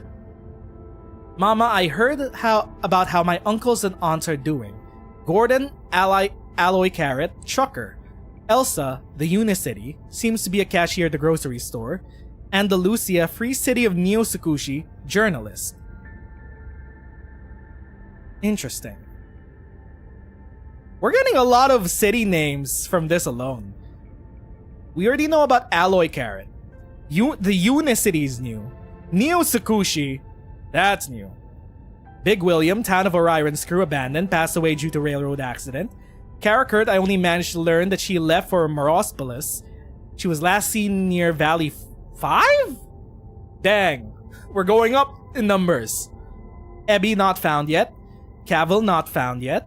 Longlegs currently serving his term. They treat inmates pretty well in Hongshan. Aiden tried fighting me but ran away. I don't intend to look for him anymore, piece of trash. Verana, you could also call me Fluorite now. I've reached the skies. Place is interesting, so I might stick around for a while. If you find this letter and regard yourself as a decent individual, please give this to Enfield Industries or burn it in the frontiers. Much appreciated. A piece of wrinkled paper, folded many times. When the logistic operator gave this to Fluorite, she noticed a gentleness rarely seen in the letter's eyes. Huh. A wrinkled paper folded many times. When the logistics operator gave this to Fluorite. Who wrote this letter? Are they referring to Fluorite as Mama? Or is she referring to the sender?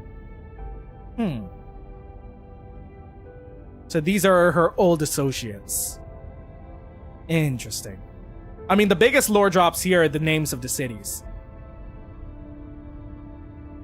Okay. That's all of the 4-star operators done with. 5 stars. That's a lot of 5 stars. Where do we start? Wind speed's okay. Visibility's good. Snowshine. Perfect weather for snow. I will take a sip of water.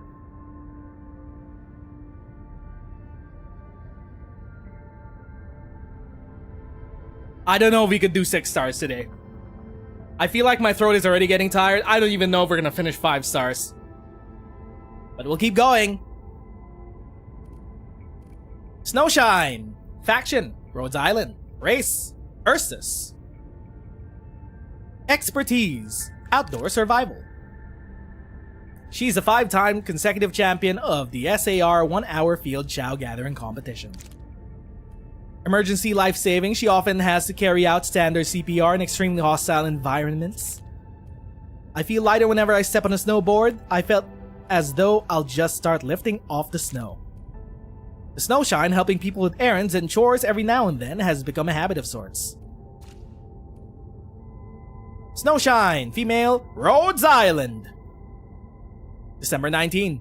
Race, Ursus. Oripathy, negative. Wonder why. Physiological strength, excellent. Combat skill, normal. Acumen Standard, Assimilation Standard. Since Miss Snowshine conducts her search and rescue in blighted environments, the medical division advises including relevant checks in her regular health examinations to avoid unexpected issues. Operator Snowshine works for Rhodes Island. As a search and rescue professional, she has engaged in multiple search and rescue missions jointly carried out by Rhodes Island and Endfield Industries, resolving a range of complex issues in the process. Snowshine now serves as Endfield Industries' SAR liaison. Snowshine has in multiple occasions demonstrated her extensive experiences in conducting SAR operations in the north. She has proved the value of her survival skills and her ability to quickly respond to various contingencies. Snowshine enthusiastically recounted her successful SAR mission rescuing the Oath Keepers and polar caravans, highlighting her careful planning, precise execution, and strategic decisions in overcoming natural hazards. Snowshine's engineering background gives her vital technical expertise that has been key in her SAR missions. The operator is extremely passionate and dedicated to her work. Her deep experience in both engineering and SAR makes her a valuable asset to Endfield. After joining Endfield, it only took a few months for Snowshine to give many operators a friendly and warm impression. Snowshine often helps others in her spare time, usually with simple errands, deliveries. Though they seem small, these tasks often prove to be real lifesavers, making people truly grateful to have Snowshine around. That bottle of vinegar Miss Snowshine delivered was just in time. My sweet and sour meat would have been ruined without it, reported the canteen chef. Miss Snowshine was also spared no effort trying to popularize SAR knowledge and polar survival skills, often gave everyone proper demonstrations. These include crucial first aid procedures as well as quick turn techniques for snowboarding. By Talos, how did she do that? The last time I saw such a beautiful turn was during the finals of a band snowboard championships. She's a guaranteed medalist if she ever attends. I'll bet money on this, said an anonymous operator after watching Snowshine's demonstration. Miss Yvonne from the SpecTech division has also plenty of good things to say about Snowshine. Oh ho, this is the first time I've seen someone capable of using ice-making arts units with such expertise. Alrighty, I hope Snowshine can test more of my ice makers. She'll shave at least 10 days off my testing phase. Did I get that? Did I get Yvonne right? I tried to get her unique intonation. However, canteen staff responsible for stocking the shelves would post warnings when Snowshine returns to Dijon. Extra attention must be given to prevent the dessert bar from being left with only the labels. What do I think of the North? Worst place ever, I swear. I seriously messed up agreeing to join Rooter on his hunt for that mysterious Sammy vendor out in the middle of nowhere. We went over the first snow peak and we were barely 2 days into the north when some blighted snowstorm caught us at the foot of the mountains. Bro, we just straight up replaced catastrophes, Originium catastrophes, with blight storms? I will never forget the sight of an entire bird and beast being swooshed away by the blight-tainted snow. No! The only thing on my mind was blasted blightery, I'm gonna die here. I guess I saved up enough luck for the past decade or so. The snowstorm was just meters away from us when an Ursus girl swooped in from the skies. I kid you not, she flew in on the snowboard, pulled off a perfect landing next to us, slammed the shield to the ground, and suddenly a wall of ice appeared with a whoosh. The wall kept the snowstorm away. Anyway, she saved both Rooter and me.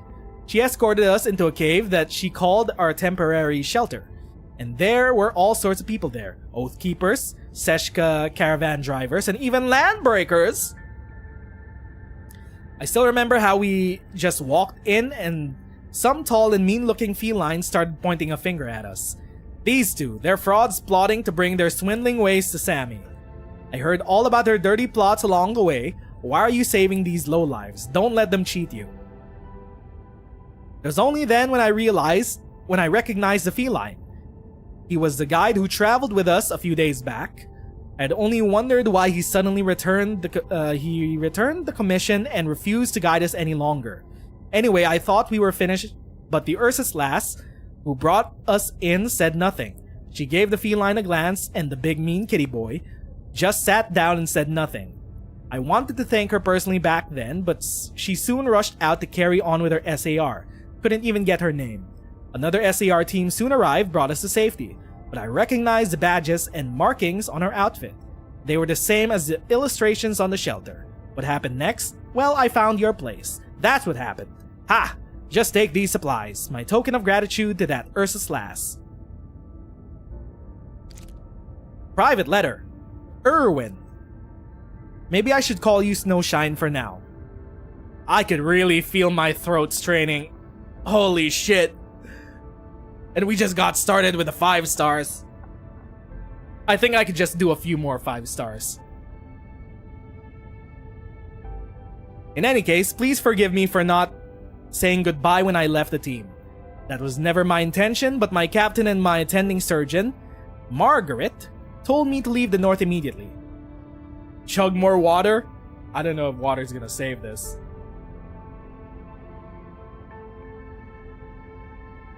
They said it would prevent hallucinations from getting worse.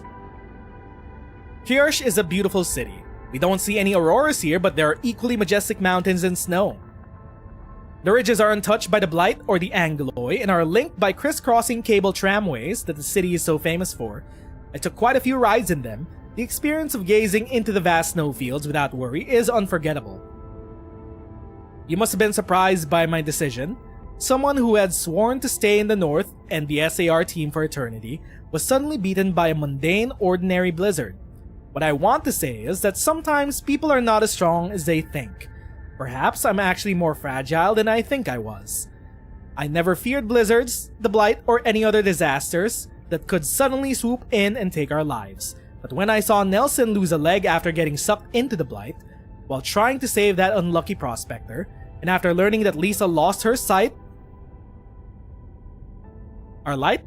Nope, not Suzerain, just someone else named Lisa. From overexerting her Originium arts to give everyone an early warning, I started doubting myself. I began to think I had fallen short, and suspicions soon spread to other members of the team. I have the captain to thank. I was about to use the arts unit when he stopped me and ordered Medical Officer Margaret to give Ryder the timely treatment that he needed. He saved me from doing something I would have regretted for the rest of my life. Erwin, of all the young people on the team, I have the highest expectations of you. In fact, I believe you are the perfect candidate to succeed as deputy captain. You value friendship and care for others deeply, often to the point of neglecting your own safety. So take this as advice from someone who's been through it. Never forget to look after yourself. I had a burp. Especially when you're out there saving others. You are important and irreplaceable to the SAR team and everyone who cares for you. I look forward to your reply. Feel free to let me play host in your visit to Kirsch and try to bring the captain along. I'll take you to all the best fondue in town. It tastes exactly what you described to me. Madeline Crick. Interesting. So this is from Erwin, addressed to Snowshine, and this is from Madeline. Thank you for writing me. Even now I still remember your patience when you first taught me how to build an igloo shelter in the snowfields. Your stern expression when you reminded me that every SAR teammate must maintain constant vigilance. Your tenderness when you helped me fix my drone at 4 AM telling me to be more careful next time. These are precious memories I'll carry with me for the rest of my life. So I have never doubted your passion for SAR operations. Even though you have left the north, I believe you're still helping everyone at your new place in your special ways. Ryder and the captain refused to tell me what happened exactly on the mountain, but I could sort of guess from the operational logs. I don't think they or anyone for that matter would blame you for this. I hope you could focus on getting better and don't forget to explore the place when have time. Come on, man. Once I swing by Kirsch, Captain seems pretty busy and I couldn't get a hold of him. I'll definitely pay you a visit, and is that fondue place really as good as they say? I really want to try it out. The pack that came with the letter is your favorite sun-dried berries. Eat them before they expire. Erwin. I'm guessing that the level 200% trust file is gonna be about the reconvener shit. Log ID 000000 Huh. This message is for me at some point in the future and the person who could hear these logs. After leaving the woods, she once said, try recording special and unique moments in your life.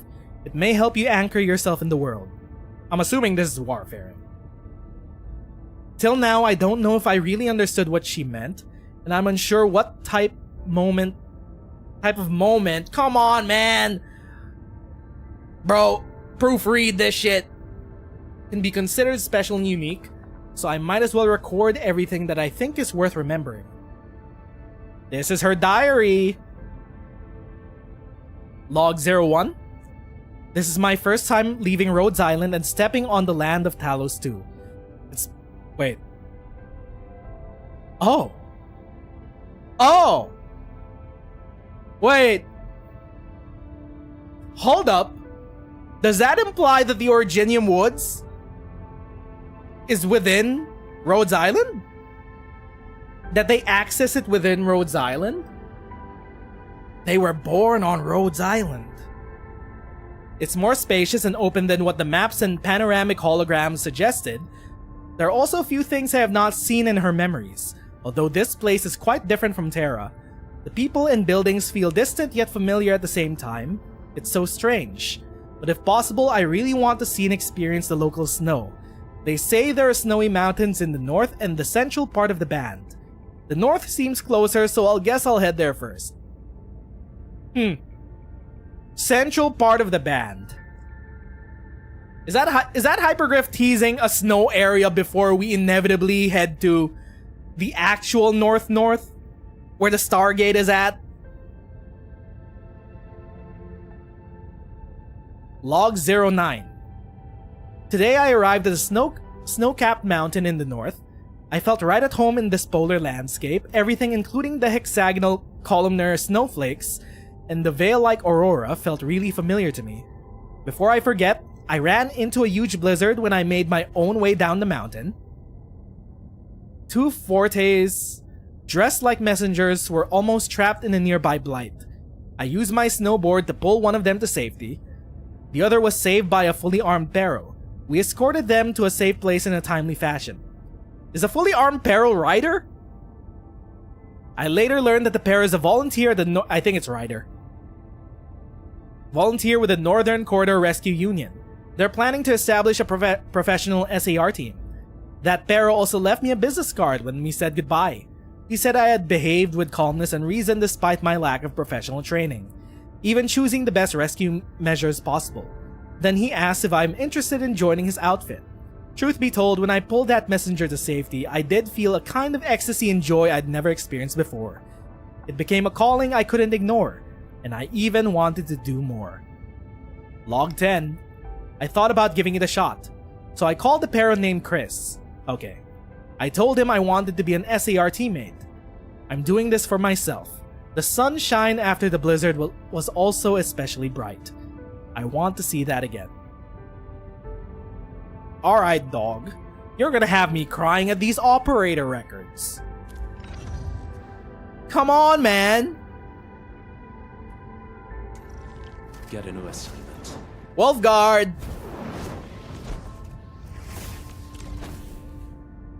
Wulfgard. Faction. Endfield. Race. Lupo. Combat training. Solo. Combat technique. Wulfgard is skilled at soloing and getting things done. Prefers bearing various responsibilities on his own. Hiding one's trail is a skill paramount for surviving in the wildlands. Wulfgard happens to be quite gifted at this. The wildlands is his hunting grounds. A qualified hunter is more than happy to be attuned to changes in the environment, be it ambient, humidity, shifts in the wind, or cascading sounds of the flowing creek. Modifying etched ammo might be a boring job, but he enjoys finding people to test them on. I feel like this might be our last operator record for this stream. I've been reading for 2 hours straight, and I want to stream tomorrow. So, we might be continuing this later on. Anyway, well, these records won't go anywhere. So, Let's read Wulfgard's. Think he knows of Lapland? Brother, I'm not gonna assume a Lupo would know of another Lupo from 150 years ago. I don't know, man. Maybe he knows Fang.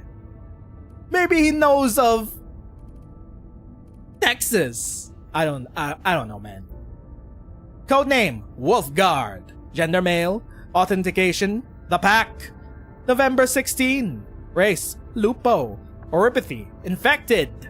Huh. First time I learned that. Maybe I didn't remember from the beta. Physiological strength, excellent. Combat skill, excellent. Acumen, standard. Assimilation, standard. Also, he does have an ahoge. He's a himbo, I guess. Landbreaker's way of life has left its mark on Wulfgard. Each scar stands as evidence of past trials. Though the pain doesn't seem to weigh on him now, that may not always be the case. He must learn to approach missions with greater regard for his own life, or at the very least, to place more trust in his teammates, rather than charging in alone every time. Operator Wulfgard, full name, Catello Wulfgard Lupino. Hails from a Landbreaker clan known as the Pack. As their appointed representative, he established a partnership with Endfield Industries. Recommended by Supervisor Perlica, he joined the Specialist Tech Division and now serves on the Crisis Team. Wulfgard possesses exceptional observational skills and adaptability. As far as I know, he can handle most high-risk environments with ease. He clearly prefers to operate alone and excels at covert operations. However, he seems reluctant to engage in interpersonal matters. He has actual scars. Because Hypergryph are like, look man, he needs to be cool. The first time they designed him, people were rightfully like, this motherfucker's basic as hell, dog. They had to give him a whole redesign. They had to make him Clive FF16, tits out and all.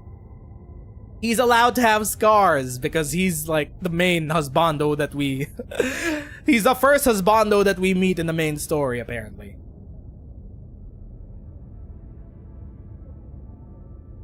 He possesses exceptional observational skills, adaptability. He can handle most high-risk environments with ease. He prefers to operate alone and excels in covert operations, however, seems reluctant to engage in interpersonal matters, so for missions requiring teamwork, it's recommended that he be given as much autonomy as possible.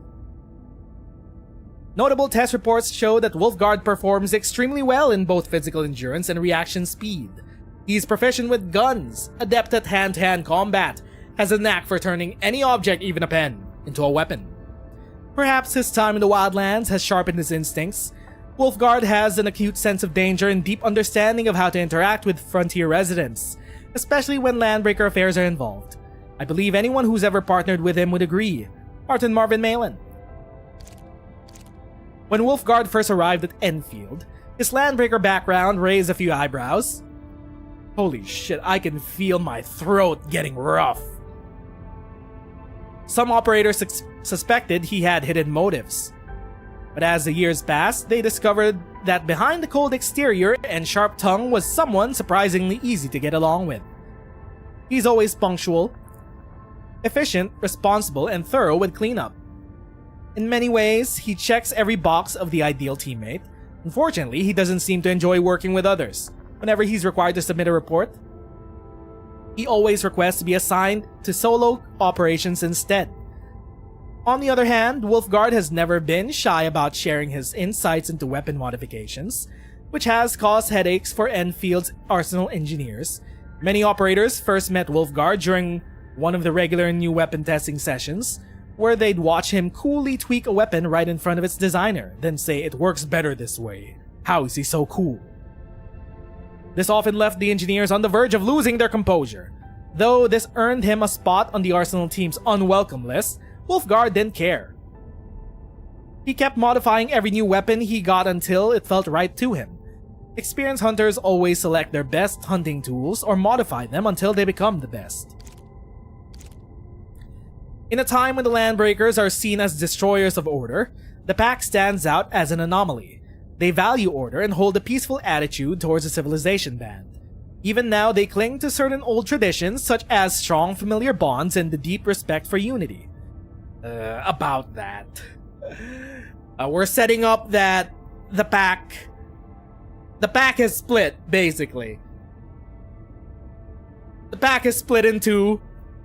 There's someone leading the pack as still a bandit clan. Meanwhile, the Lupinos are leading the new pack. And they're much more amenable to the Civilization band.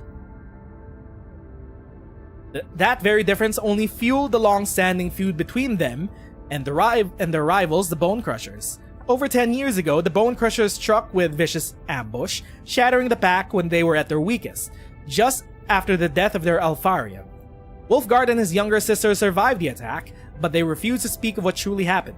Wulfgard then left the pack a few years after his coming-of-age ceremony, keeping in touch with only a few trusted friends and his sister. About those trusted friends, we don't talk about Giovanni.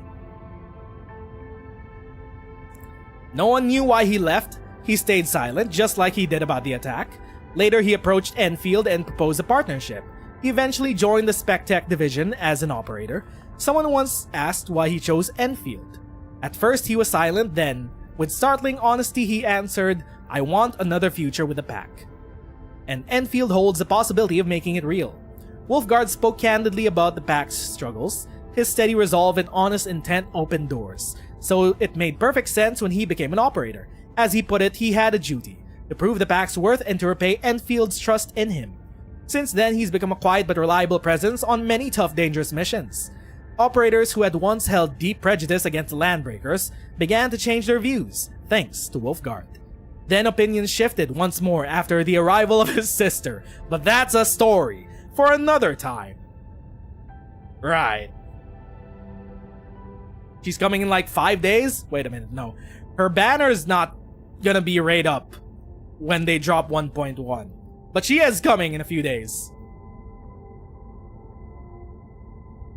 In less than a week. Next week. File 3. How long are you gonna stay this time? You coming home? A day? And nah. Just a day. Then never mind. Sigh. Did they write? Is this a letter or is this a recording? Sigh. Well, a couple days ago, Rossi was whining again, saying she thinks you'll pull the same stunt this year. I think I'm gonna sneeze.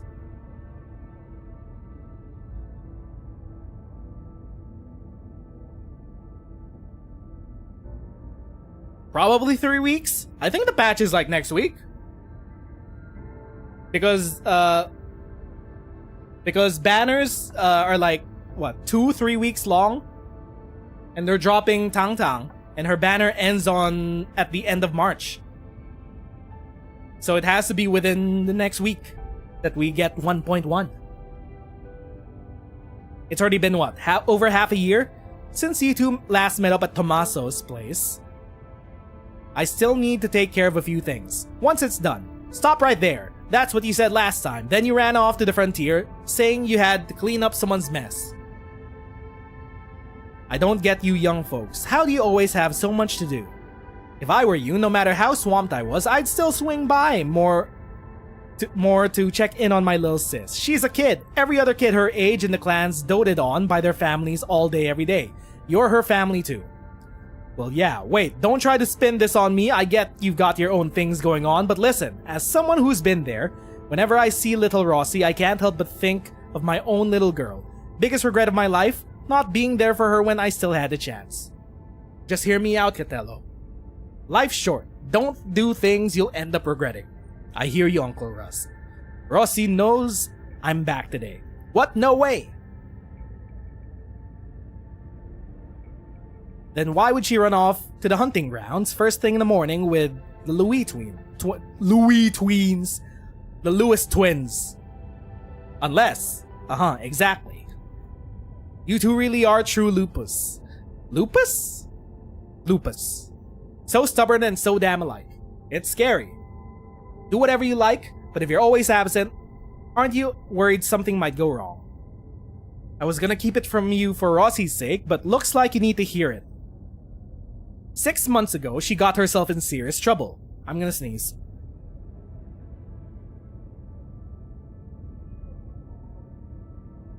Muted. Stuck her neck out for old Bart and his men and ended up on the Shadow Skull's hit list. Rossi's on a hit list? I remember it clear as day. 14 of them showed up, each nastier than the last. If Tommaso hadn't pulled some strings and brought in Capone's fangs, we probably wouldn't have made it out of the black market alive. What is Capone's fangs? Worried now, huh? Nope, I was just wondering how Rossi found out I was heading north. It was you, wasn't it? I might have let that slip, wasn't on purpose. Anyway, I checked your guns, they're as good as new. Just ease up on the custom rounds of yours. No barrel's gonna last with the way you burn through them. Got it. Actually, 15 of them. Huh? See you around. Audio log from Hellfire Gunsmiths. Ooh. Yeah, the Rossi banner is gonna be within 3 weeks. Which is at the end of March, basically. Wulfgard knew better than anyone that leaving the pack for good meant this journey had no return date. By his own standards, that meant packing everything that might prove useful. Yet standing before Il Cacciatore and sweeping his gaze over the massive rig that had been his and his sister's home for nearly a decade. Oh, it's called Il Cacciatore. He realized abruptly that there was nothing left worth taking. He went over his plans once more in his mind, making sure Rossi knew exactly who in the clan could be trusted, confirmed the 2 ways people could reach him, asked Tommaso to keep a close eye over Rossi, settle the last bit of custom work fees at Uncle Russ, feed Giovanni semi-wild falbies, we don't talk about Giovanni, and trust them to little Vincenzo next door. No, he hasn't forgotten a thing. Satisfied, he turned for one final check, just to be absolutely sure he hadn't left Rossi's handmade originium lamp glowing at the bedside table, but as soon as he stepped onto his sleeping compartment, his eyes caught sight of something unremarkable in an unremarkable corner of the closet. His worn guns, the very first weapons he'd ever owned. Don't kick me for being AFK, dog, we're almost done. Though secondhand and now running low on compatible ammo, those guns were priceless treasures back then. Maybe I have to click keys to make sure it doesn't kick me. They kept him and his sister alive, earned him his first mercenary contract, and helped him take down his first target. When one of the Originium activators failed, he was forced to master one-handed reloads and gun maintenance. After 3 years of supporting his family with mercenary pay, he finally replaced the worn Originium activator and even crafted a set of custom etched ammo. These guns were passed down from the clan's elders. Like many inherited dreams, they met their end during the high-stakes escort mission, overheating after prolonged firing. Soon after, Uncle Russ, a bounty hunter who had returned to the pack and opened a weapon refurbishment shop known as Hellfire Gunsmiths. There, Wulfgard was introduced to custom weapon modifications for the first time. Then he learned to make weapons truly his own, even if it only suited him. Still, he never got rid of those guns that got him started. They remained tucked away in a quiet corner. Why keep them? A reminder, a keepsake, or a memento of painful memories? He wasn't sure. Maybe all, maybe none. But after confirming the Originium lamp was off, he headed for the door, ready to embark on a journey that might finally give him an answer. How is he so cool? My man! Speaking of guns, it reminds me that... Where can we find this? Weapons also have their own stories, by the way. There is more hidden stories in Endfield if you know where to look. Eventually, we're gonna go through all of these. One by one. But we're not even done with the operator records. And my voice is shot. Fuck. Anyway. That's where we're gonna stop for now. So... we did like 6 operators in 2 hours. Holy shit. So, we have the rest of the 5 stars to go through. And then, the 6 stars. We'll leave those for next streams. But that'll be that for now. Tomorrow, we'll be going back to OG Arknights. We'll be doing the rebuild. We'll be rebuilding Rhodes Island in the best way that we can. we're gonna make a bowling alley, or or a new bar, or a place where we could store all our knickknacks. Whatever. I still don't know what the game mode is like. We're gonna check it out tomorrow. Hopefully it's fun. I've basically ignored most game modes for the past few months in OG Arknights. Finally, this one caught my eye. Anyway, we'll be continuing our operator stories, operator profile records, Wednesday, surely. If the patch is gonna drop, we'll be live for that to do the main story. Otherwise, we'll go back to story reading. To profile record reading. Anyway, that'll be that for now. Thank you to everyone who stopped by, chilled out in chat, and watched us read through some of all of the 4-star and a couple 5-star operator records for now. We will be continuing this. It's not like they're gonna add a dozen new operators per patch. Eventually, we'll catch up. But that'll be that for now. Once again, my name is Nez, and thanks for watching. I'm gonna see you, friendos, in OG Arknights as we attempt to rebuild Rhodes Island. Bye-bye, friendos.